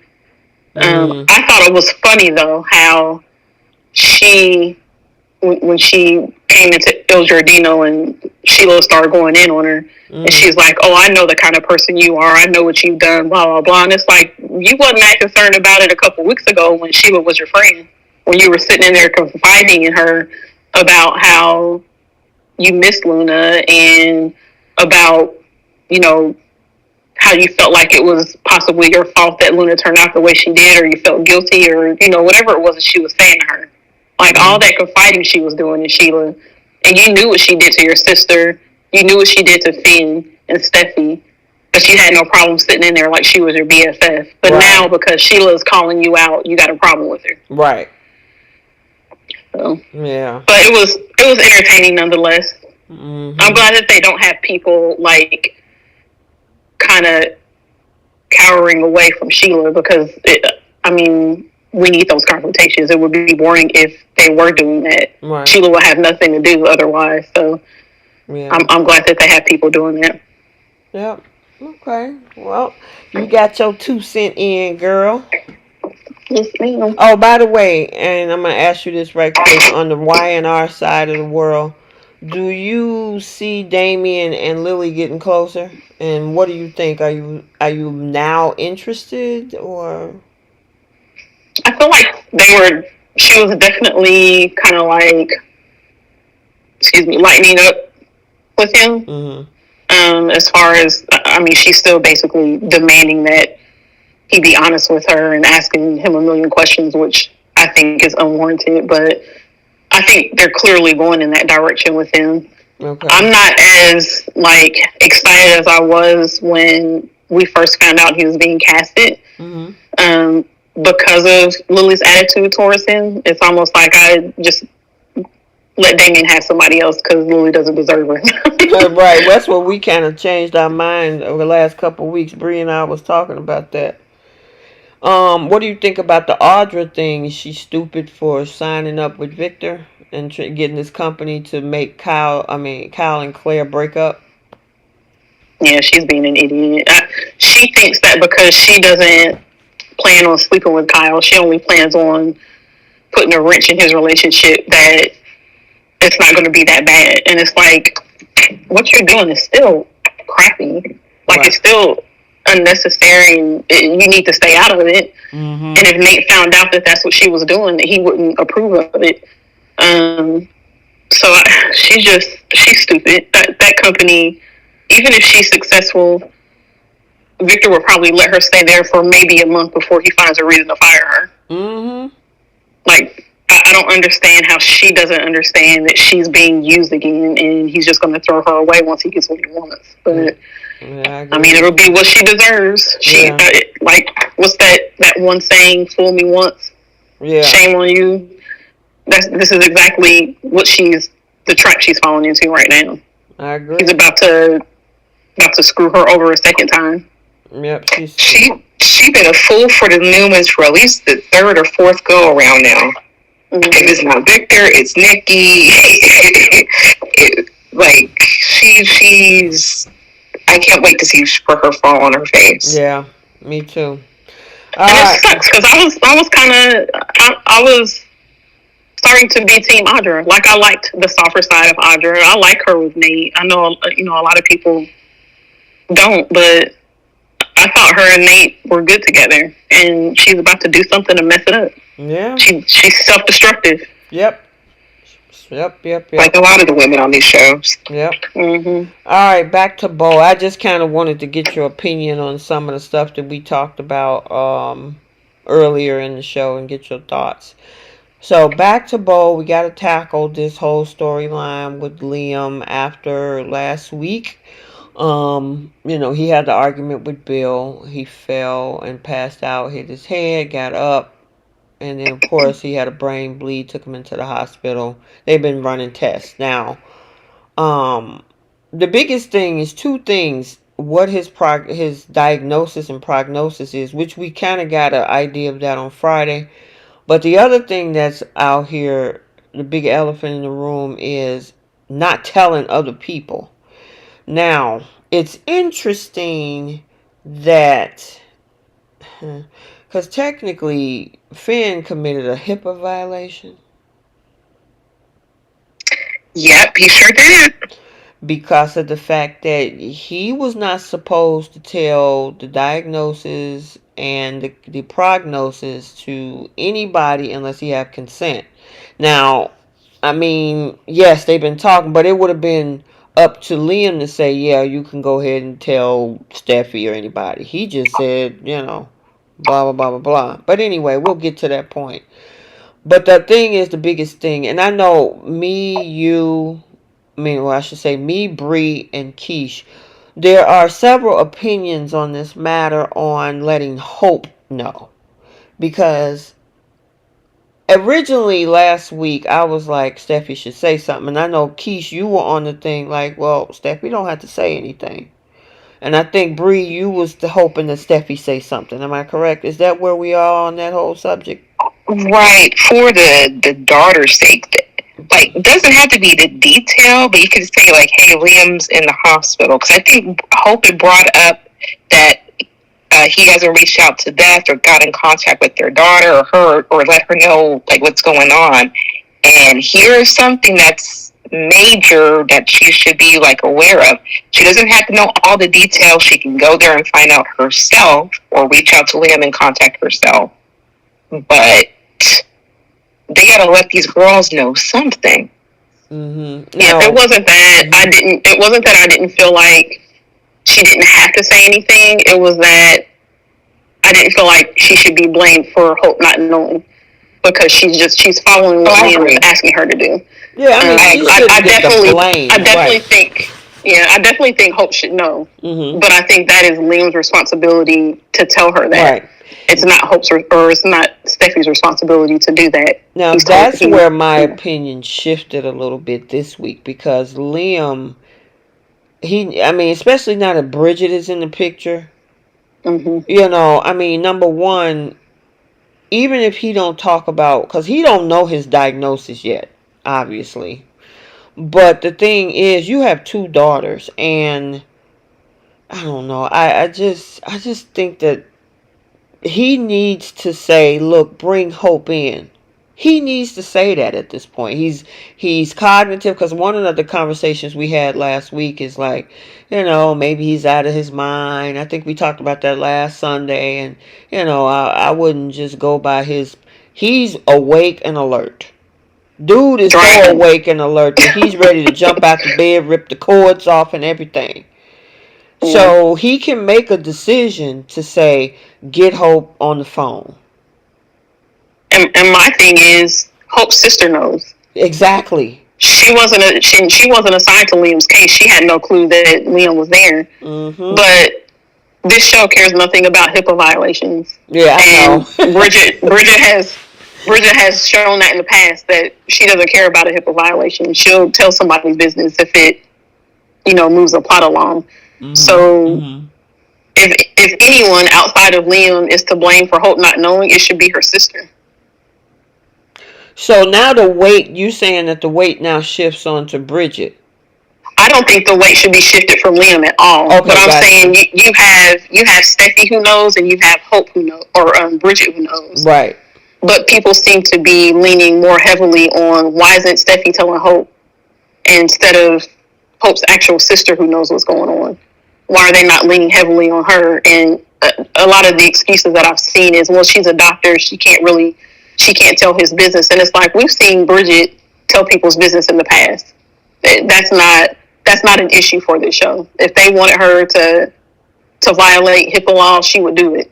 So to me, I just don't understand why the blame is being more heavily put in Steffi's lap, and Hope's own sister is aware of what's going on, and she's 100% like, nope, I'm not going to say anything.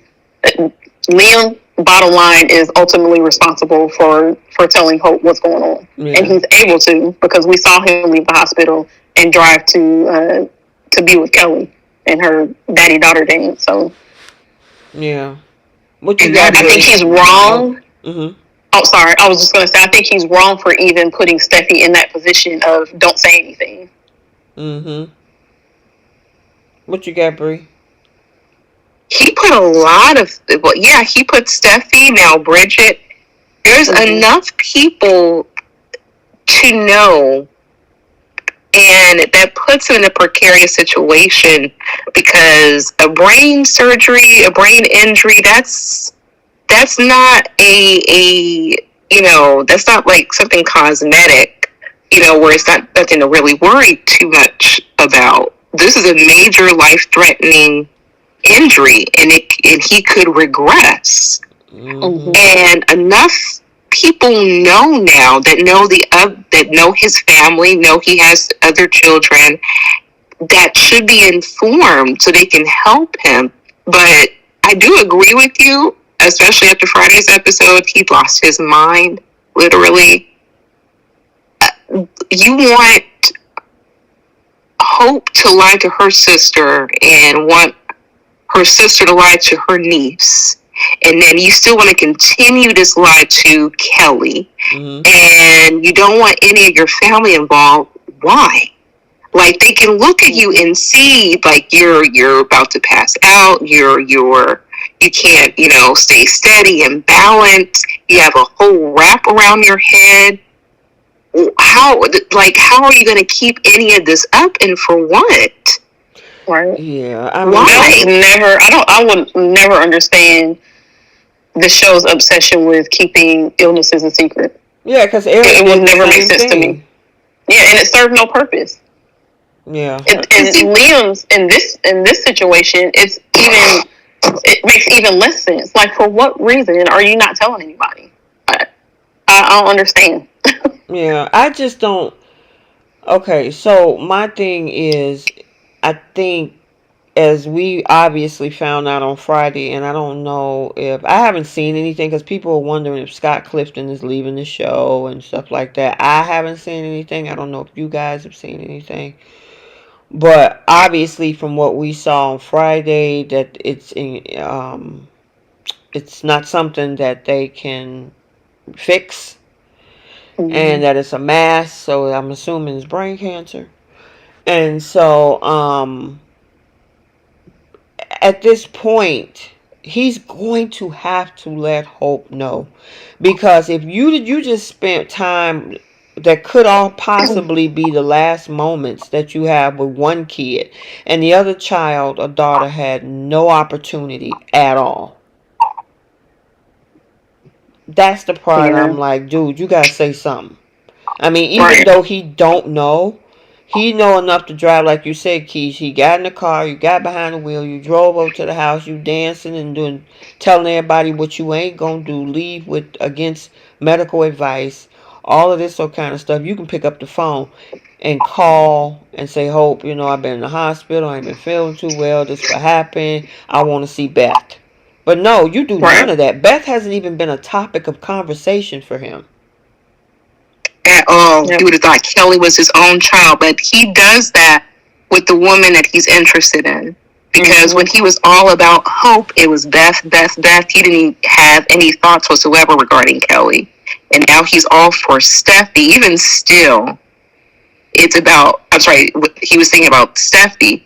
He's all about Kelly now and going to the daddy-daughter dance and doing this. And I'm like, you're not thinking about your other child. He doesn't think about these girls equally, in my opinion. Yeah. But with that being said, it's like, he's not in, and I'm glad that Bobby Wobby put this in the chat, say, who's Liam's emergency contact? Like, even more so, who's his POA if something were to happen to him? Like, you don't have anything in place medically to help you, because you taking the IV out of your arms and going against medical treatment, I don't think that's someone of a good sound mind. Like, I get the love that you have for your daughters, or for one of them at least. Like, I get that, but you're not of the right mindset to clearly make logical decisions. You're not. I think he is. I think he's just being stubborn. I don't think Liam is out of his mind. I think he's just being a dummy right now because he's stubborn. There's being stubborn. You can be stubborn, but you also have to be logical too, especially when it comes to your health. The fact that this man drove over, I'm assuming he drove over from the hospital to Steffi's house on the road with a recent brain injury, and the way that he was wobbling in front of his daughter. Could you imagine that in a car? That's not as somebody who's in the right mindset to do anything or make decisions. That's an idiot. Yeah, that's as a dangerous idiot. And I'm like, you gotta let somebody know, someone within your family. Like, granted, I know that Steffi's a mother of your child, but that's through Kelly. Hold on 1 second. Jenna, we're not judging, okay?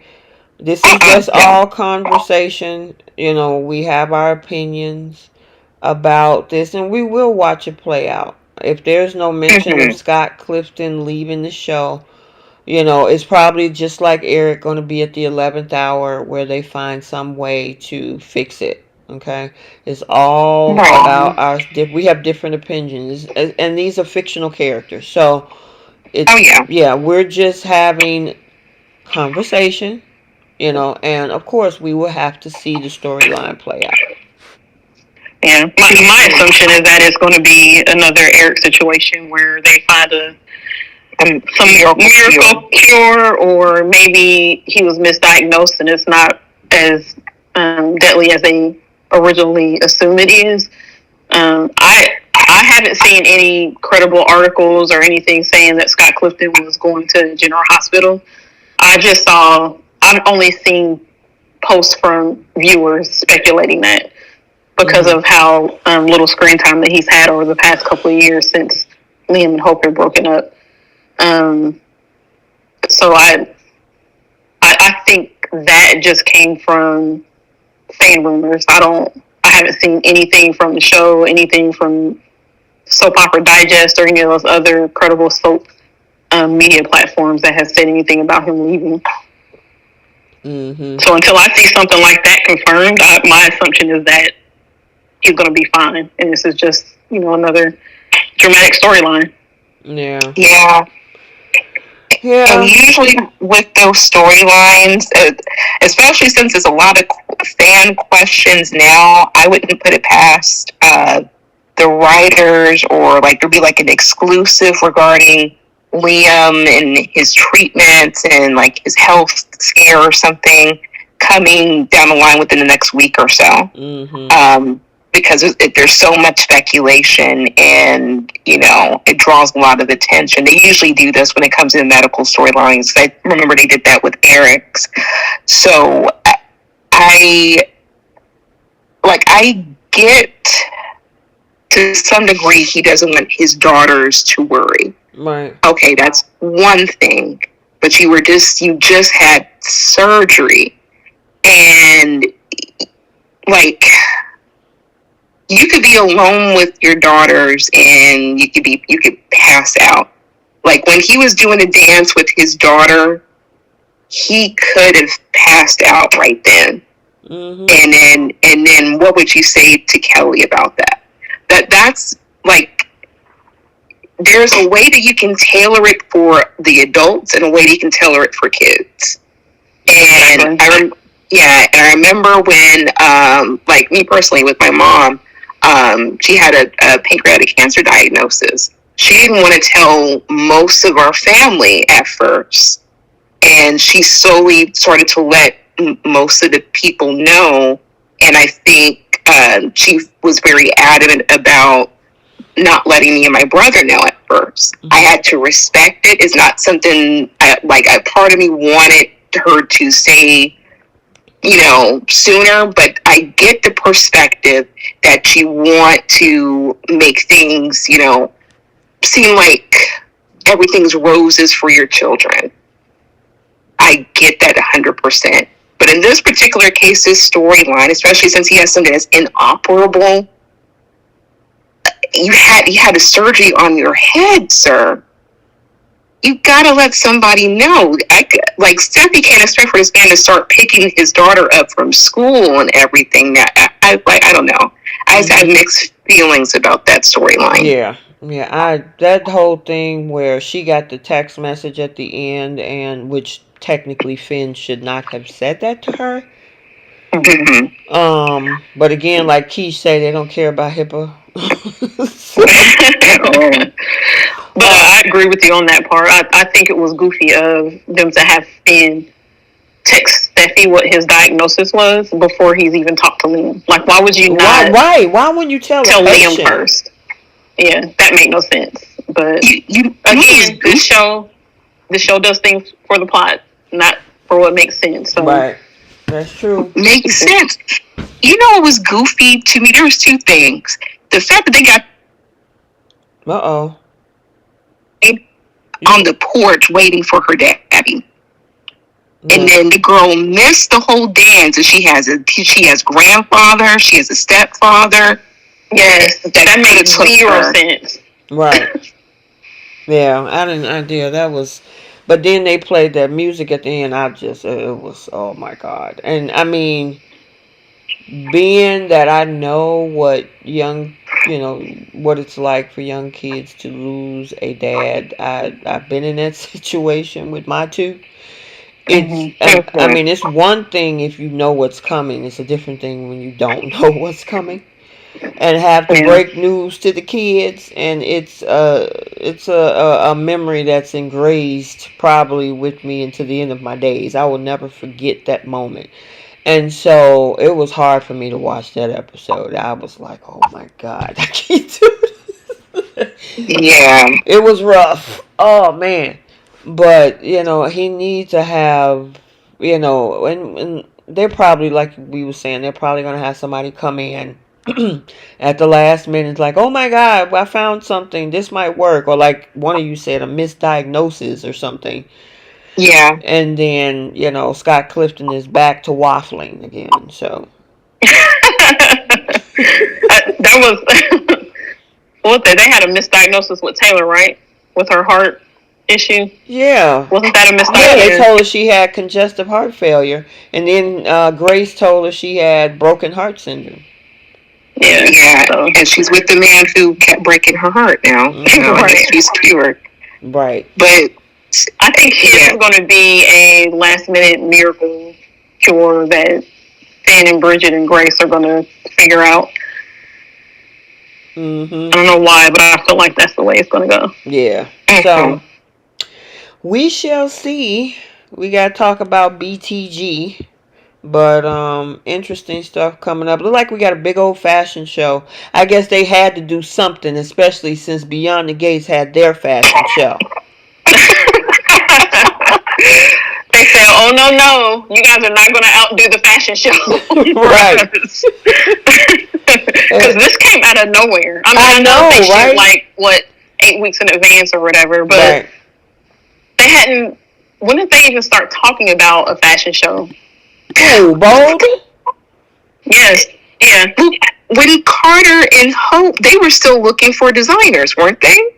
Yeah, they didn't have any designers, and now all of a sudden they get the company back, and now they got a whole bunch of couture. I guess Ridge had been designing like crazy. Apparently so. Okay, well, alrighty. Yeah. I mean, it's definitely more than what Hope had. She was had that she had that control of the company for months. Not one clothing, not one piece of clothing, a sock, a tie, nothing from Hope for the Future. Mm-hmm. Yep, but that was interesting. Where we get the previews for next week, and it's all about fashion. And I'm like, mm-hmm. Now, I'm assuming they might have got word, like, look, Beyond the Gates about to do a bad fashion show. I mean, they about to cook. And they were like, oh, yeah. Well, we got to get one in. Because it's interesting, there's a 2 week, was it theirs was the, what, early this week? No. Yes. When was that fashion show from? It was last week. I thought it was last week. Yeah, and then 2 weeks later, after that, when them bowls about to pop out, I'm like, okay, I'm down for it. I love a good fashion show, which is what Bold is about. Yeah. Why are you saying all? Bree, you like, Well, shit, it's gonna be all Brooks' bedroom probably. Girl, shit, I know one thing. Taylor come up in there. I'm assuming that Brooke was about to get dressed to model something, and Taylor coming there to stop her in that promo. I guess we'll see what that's about. I'll watch Brooke show up in a wedding dress. Girl, I'm so tired of those two already. Girl, I'm sick of them too. It's just insane. It's like put Rich with somebody and let's move it on. What you say? Well, they were cute this week. They were cute. Right. I'll give them that. For once, they were cute. Yeah, they were alright. I get to him. He looked he happy. He done moved on a little bit until Nicaroni comes back on the scene. Yeah, and then that's gonna change. He's coming back. That's gonna be interesting, especially since Bo got 3 more years in their contract. We kind of talked about that last week. So obviously, we're getting new storylines and a whole bunch of stuff. So yeah, it's gonna be interesting. And like Jenna said, I'm hoping Zende has his own fashion line too. That would be nice. Alright, we're moving on to Beyond the Gate. So, for the week of the 14th, a birthday party crasher causes a cat fight. Plus, Haley thinks she's pregnant. Naomi makes an unexpected confession, and Andre comes to Danny's rescue. Danny gets her groove back, and Ted almost reveals his own secret. Tyrell's bullying saga takes a surprising turn, and Vanessa finally confronts Doug. And while Danny considers a very tempting offer, Joey's plan for Vanessa is revealed. So what y'all got? Where y'all want to go?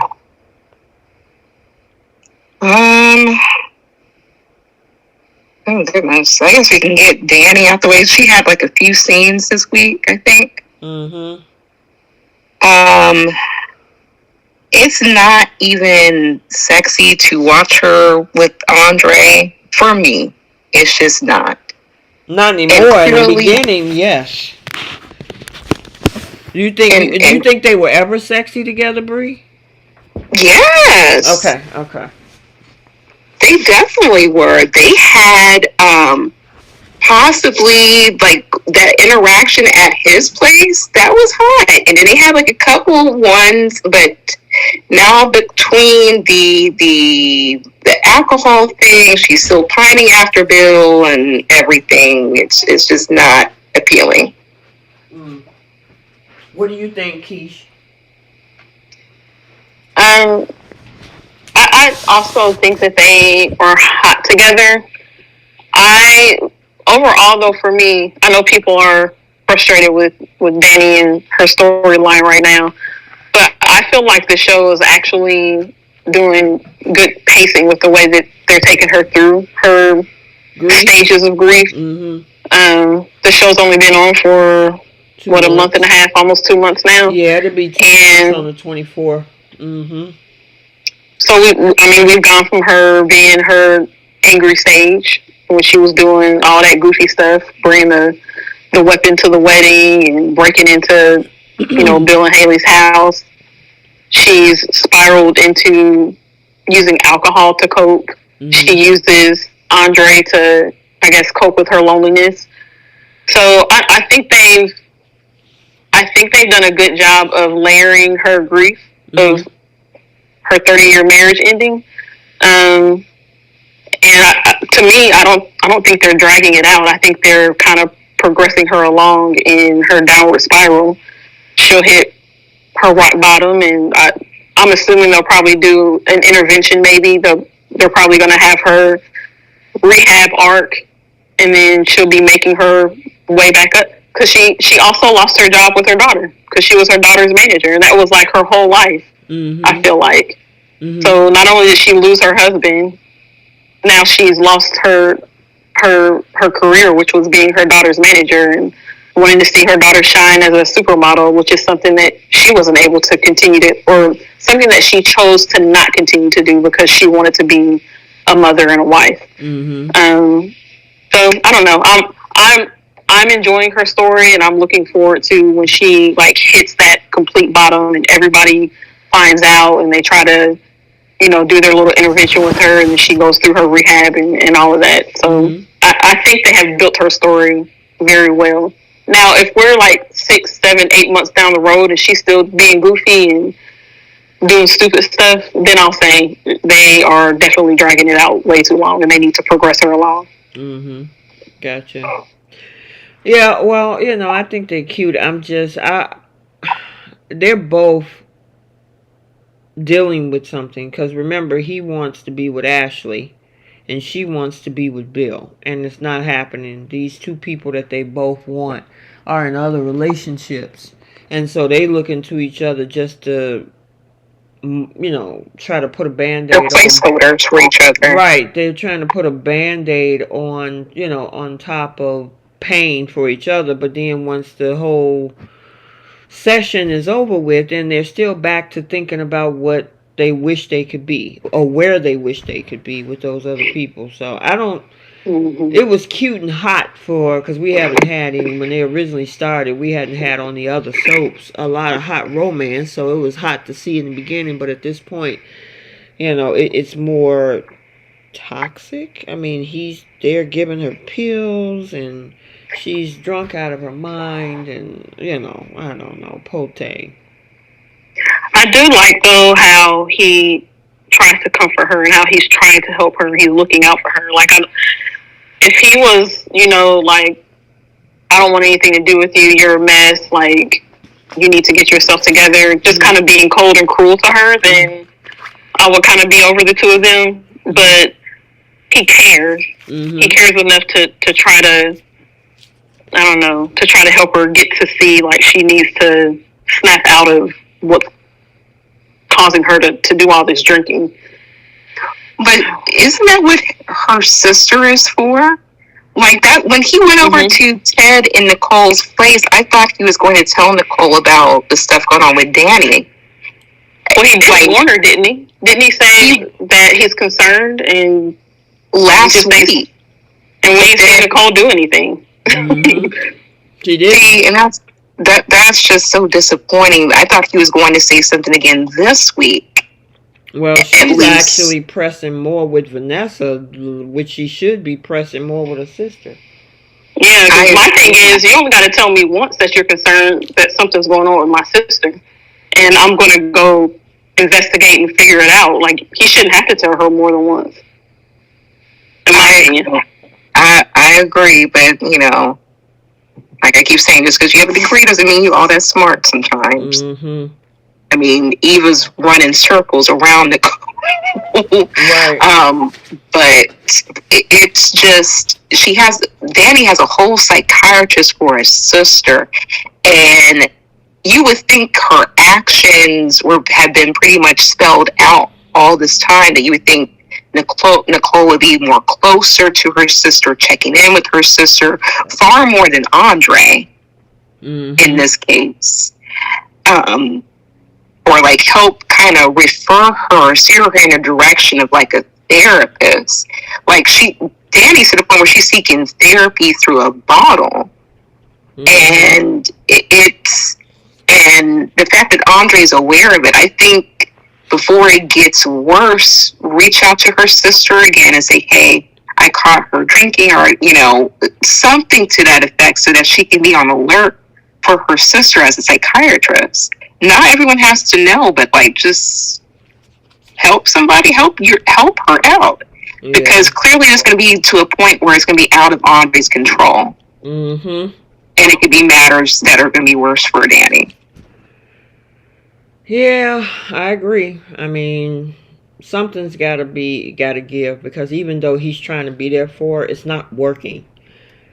That's the thing. Now we see her friend. What's her friend name? Pam. Pamela. Yeah. Obviously she's trying to throw her a lifeline by, having her go into business with her, which she's thinking about. And then she also was thinking about, trying to help. Oh God, I'm still catching up on what's the girl name? Chelsea? No, the one that's Smitty and Martin's daughter. Oh, Samantha. Yeah, trying to help out Samantha, and Chelsea is like, yeah, no, we gonna do our own thing. I mean, obviously, Kat is trying to talk Chelsea into it, but I don't know. She's gonna need more than a job and Andre to help get through this. She needs therapy. Yeah, she does. Because if you're seeking comfort through a bottle, it's out of control for yourself. And the fact that she keeps looking at a bottle, she gets tempted, and then she tries to resist. I'm like, you weak to that bottle now. Yep. So it's gonna be interesting to see what, how she can get past all of this. So what do y'all think about the whole thing with Vanessa? She had a conversation and confronting her husband, and then of course Nicole confronted her too about Joey. She's about to leave this man at any moment. Thing is, Joey says, don't even want her like that. True, but he's going to take advantage and use that. Mm-hmm. Because he knows that Doug is spending more time at that table than at home with his wife and focusing on the marriage. He's well aware of that, and he wants to keep it that way. But now that we know that he's going to utilize Vanessa to use her business for money laundering, mm-hmm. He's going to tap into all those emotions to get yep. And she admitted that she had feelings for him too. I'm like, that fast? Girl. Her and Doug are like two ships in the night. Mm-hmm. They are married on sleeping paper together. Because she's sleeping with the pool guy. Or the exercise guy. Yep. And just open about it in public, kissing in public, at the bars, anywhere where people can see her. They are married on paper. Yep, that's it. She did mention something. Didn't she mention something about their arrangement works out for them? So I wonder what is that arrangement, because she's clearly hiding the fact that she's having an affair with the fitness trainer. Mm-hmm. So it's like, what arrangement is she talking about? What is you know what I mean? Because if it's not that he knows that she's sleeping with other people, what is it? Otherwise, why would she be hiding that? Mm-hmm. Or maybe, I don't know, maybe his kids aren't his. Because that was another thought that I had too. But maybe we might learn that down the line. I'm wondering if Joey's going to look into more info about Vanessa and have something to hold over her head too, because like Joey's assistant said, like, Vanessa is not going to go along with it. Mm-hmm. And Doug's going to keep his wife from out of the mess. But same way he's holding something over Doug, he could hold something over Vanessa. So either they're going to have Joey and Vanessa sleep together, or he might dig into her past and hold it over her head. Because it's going to be more than just that little affair with the personal trainer.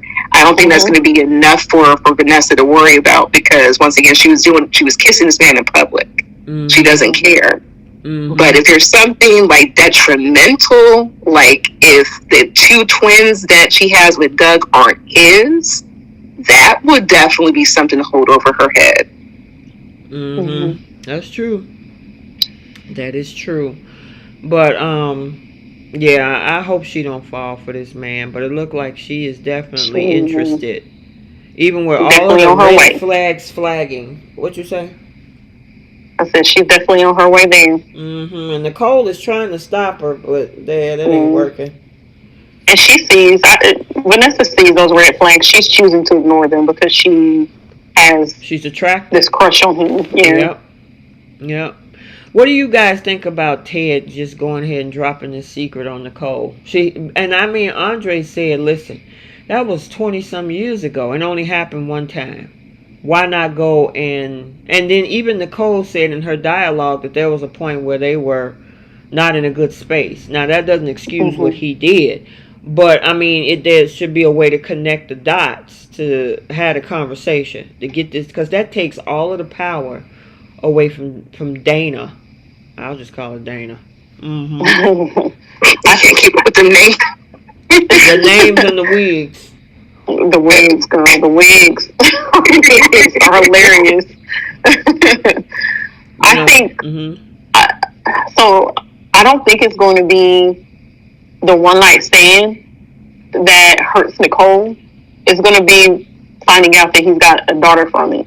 Like I feel like the way it's going to go is he's going to tell her about the one night stand, and she's probably going to be like, shocked, but then, that was however many years ago, we were going through a rough time, cut him some slack, and then he's going to drop that bomb on her about, well, I guess he has to find out about Eva first. He doesn't even know about her yet, right? He don't even know, right. Yeah, so when that comes out, I think that's what's going to break Nicole, is that he's got a kid with her. Yeah. Well, I, in my opinion, I think you might as well go rip the Band-Aid off. I think him telling her is better than Dana telling her. Yeah, but here's the thing, though. It's more than just Dana. Eva had an opportunity to tell him, like, hey, I'm alive, I'm well, I'm your daughter. Like, and this is the part that I do not feel sorry for this girl. Because she was crying at a Kat's birthday party. I know we'll get to that. But no, you can go ahead and go into it because I got to keep it moving. Go ahead, though. Yeah. This girl seeing Kat in her birthday party, and you're crying, and you're saying, like, oh, Kat is so lucky to have all of this. And I'm like, if you want a relationship with your father, you can say so. If you want to be a part of that family, you can say so. You are a grown woman. You're choosing to go along with the pettiness because it's your mother. Your mother has been paid not once but twice now, and that's still not good enough. And when all of this comes, Bree, did she even know that her mom was? Well, we don't even know if Dana is truly her mother, but did she even know that Dana was even getting all that money? Because I don't think Kat even got a. I mean, not Kat. I don't think she even got a dime of that money. I don't think the first go around she even knew about it because she was a baby. But the second go around, I think she showcased that money to Eva. Oh, okay. But even still, she is crying and griping about not having a relationship with her family, particularly her father. And she wants to kind of have that same relationship that she sees that Kat has with her family and her father.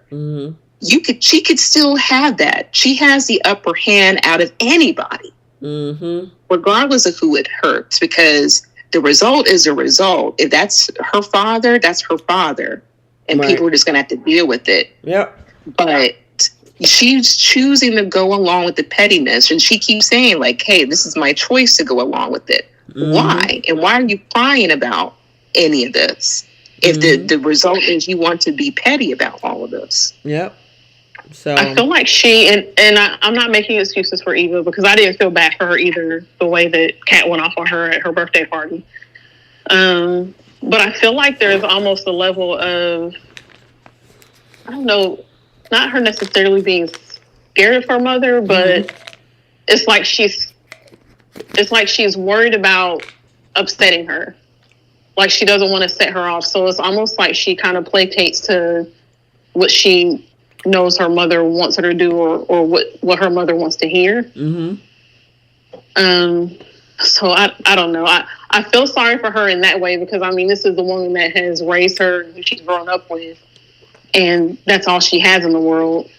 But at the same time, it's like, and she said it herself, she knows what she's doing is wrong. And she knows how upset they're going to be when they all find out, when this bomb is dropped on everybody. So I agree. Yeah. And did you guys catch the fact that Eva's birthday is only a couple of weeks after Kat's? Yeah, I did. Yep. And I'm like, okay. Is it a couple of weeks, or is it the same day?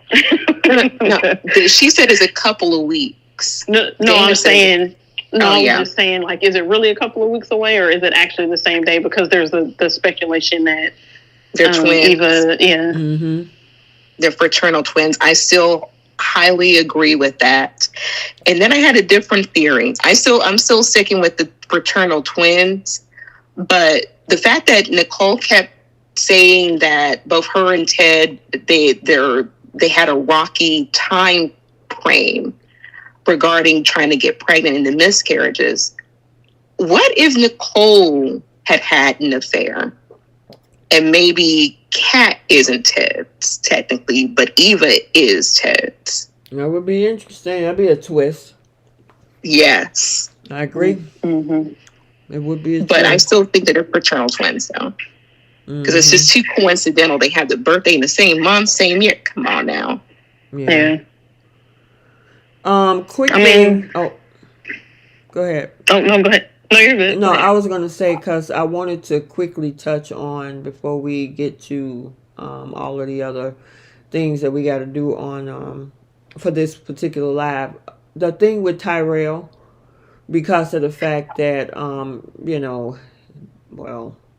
Martin wants to just go and save the world, which I understand as a parent, you want to protect your kids, and Smitty is like, hey, slow your roll. We can do it Tyrell's way. That girl that Tyrell was talking to, do you think she seemed legit? She's part of why all this started, because she was dating the guy that caused this. No, there's something about her that I did not trust. I feel like it was just way too convenient. She was being way too nice. Okay. Yeah, I wasn't too sure about her either. What about you, Bree? This girl, nope. Smell a rat. And I think she's setting him up based off that she knows the status. I'm wondering what he's going to lead towards. But sounds to me like she's going to try to get some money out the situation.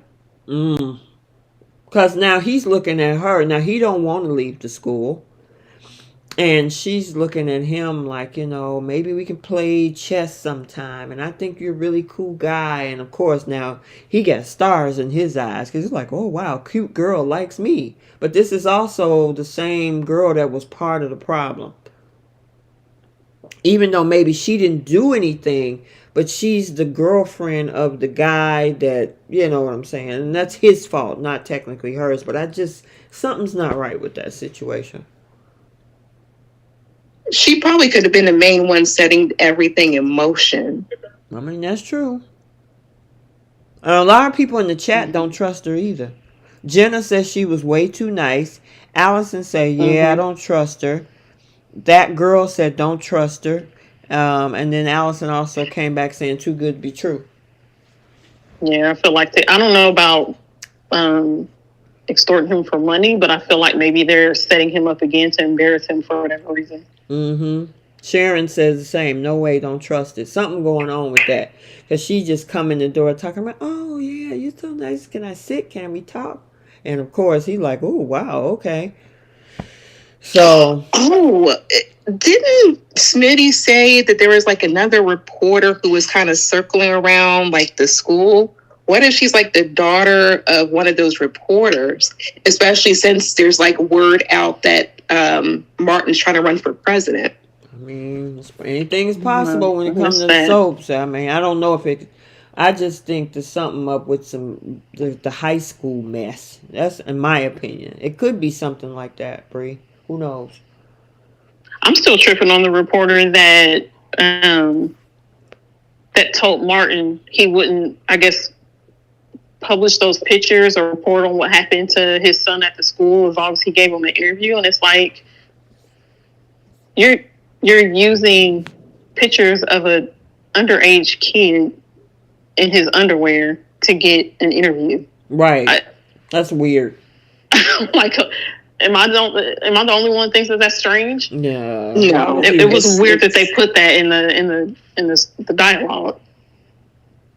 Yeah, that's just. But I'm pretty sure there's people who would do that. Unfortunately, people are starving to put food on their table, so they'll say and do anything. Right. So I wouldn't be surprised, but still, that's so nasty. I know, right? But yeah, I'm like, hello, police. Right. This man is extorting me with my child's pictures of him in his underwear. Right.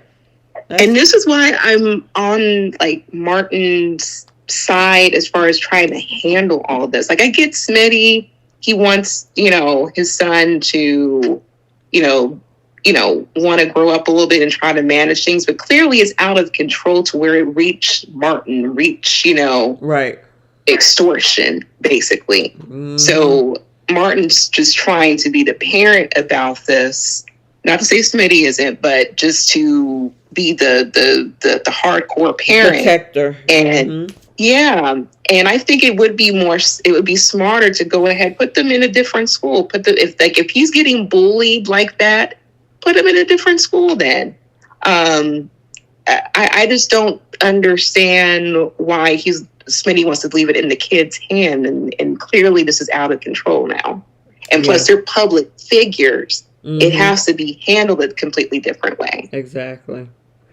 So we'll see what comes up with this whole situation.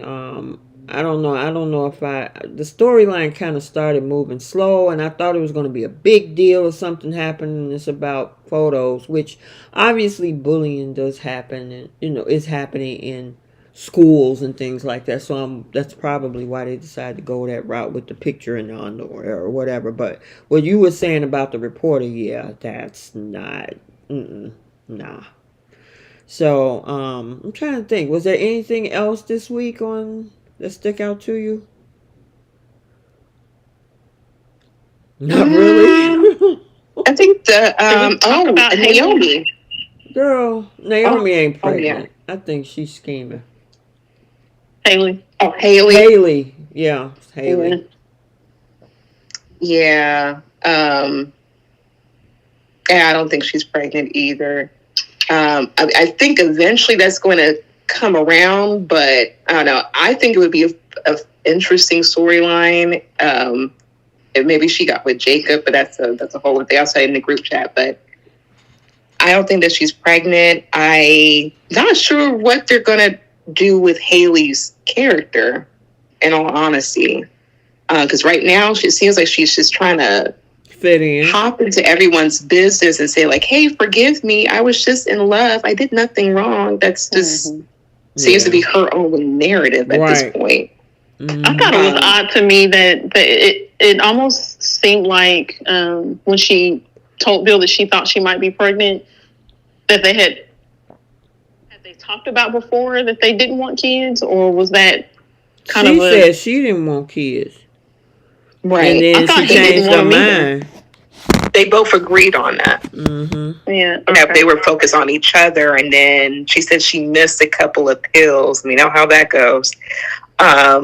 Missed a couple of pills, and that she thinks she might be pregnant. Now she is thinking about like I could have a boy, and now he's excited for that. And I'm like, well, that's what happens when you get with a younger woman. That's always going to be a possibility, unless like he decides to, what's the YouTube way of saying it? Cut the faucet off. There we go.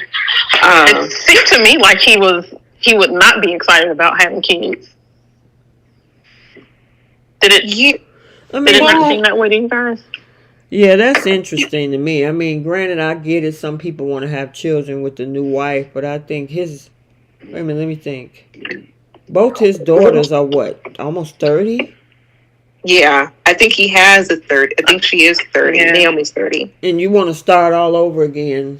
Yeah. And she just But happened, even though they agreed to it, but she missed the pill or something, I think.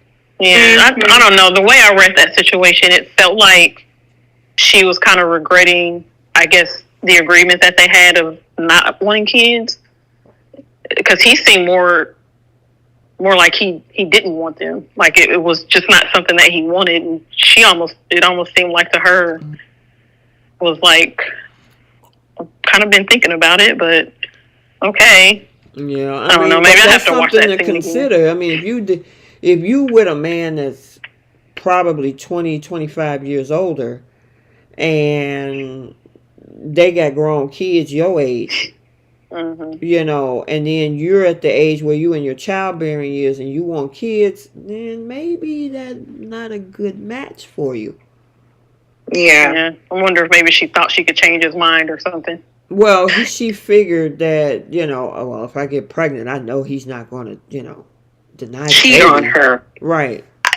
And I think that's the reason why she even brought that up, because remember, I don't know, it was this week or last week, she was talking to the assistant who was the maid of honor at her wedding. She was trying to figure out who Bill was meeting up with. And then all of a sudden now, she's talking about like, oh, I could be pregnant, I could be this. All the attention's going back to her. I think she's just saying that to divert his attention back to her and away from whatever he's doing on the side. I think the woman he keeps meeting up with is a woman he's still cheating with. Because even Danny was trying to warn her. Right. And she thinks she'll last. No, you're not. Yep, and Danny made that very clear. Nope. And I was a little upset with Danny for allowing this girl to eat at the restaurant. I don't know why. Because she wasn't even grateful. She was like entitled to it. Like, yeah, this is correct. Like, yeah, I'll take my Caesar salad. I was so happy, like, to see the waiter just bypass her. Like, can I have a water? Can I have this? He just walked into the store. But the fact that, I'll give it to Danny for, being a bigger person. But she only did that for Bill and to get Bill's attention and Bill's sympathy. But still, Haley wasn't respectful of that. Right. And that's my issue I'm having with Haley. It's she has this sense of entitlement. And I'm like, what is the direction of the show is going for this character? Mm-hmm. Because she's just whining about not having any friends, not having this, not having that. And I'm like, this is what you chose when you got with this man. Mm-hmm. So, yeah, well, that's what she signed up for. All right, and then the only other thing I think we should quickly talk about is Naomi deciding to pull away from the case. The girls did come back and wanted to add something to their settlement, and Bill, originally thought he was getting played, but the fact of the matter is she did want to step away. I honestly think it was because she obviously she loved her dad, and that whole situation with his hand, triggered something in her, because she was mad at him. And then when she realized that, dang, that's still my father, I still care about him, she kind of pulled back on it. Yeah. You know what bothers me about this though is Bill keeps saying, you're doing this because of what I did to your mother. Your mother's vindictive, or whatever it is that he says to her. And it's like, hasn't Danny this whole time been telling the girls, don't turn your back on your father because we're having our issues. He's still your father. Like, she's actually been advocating for them to make up with him. Yep. And didn't she even, when she found out about Naomi taking this case, did she not kind of not warn her against it, but I thought she was kind of against her doing it, or kind of like, hey, be careful with this. I didn't think she was like team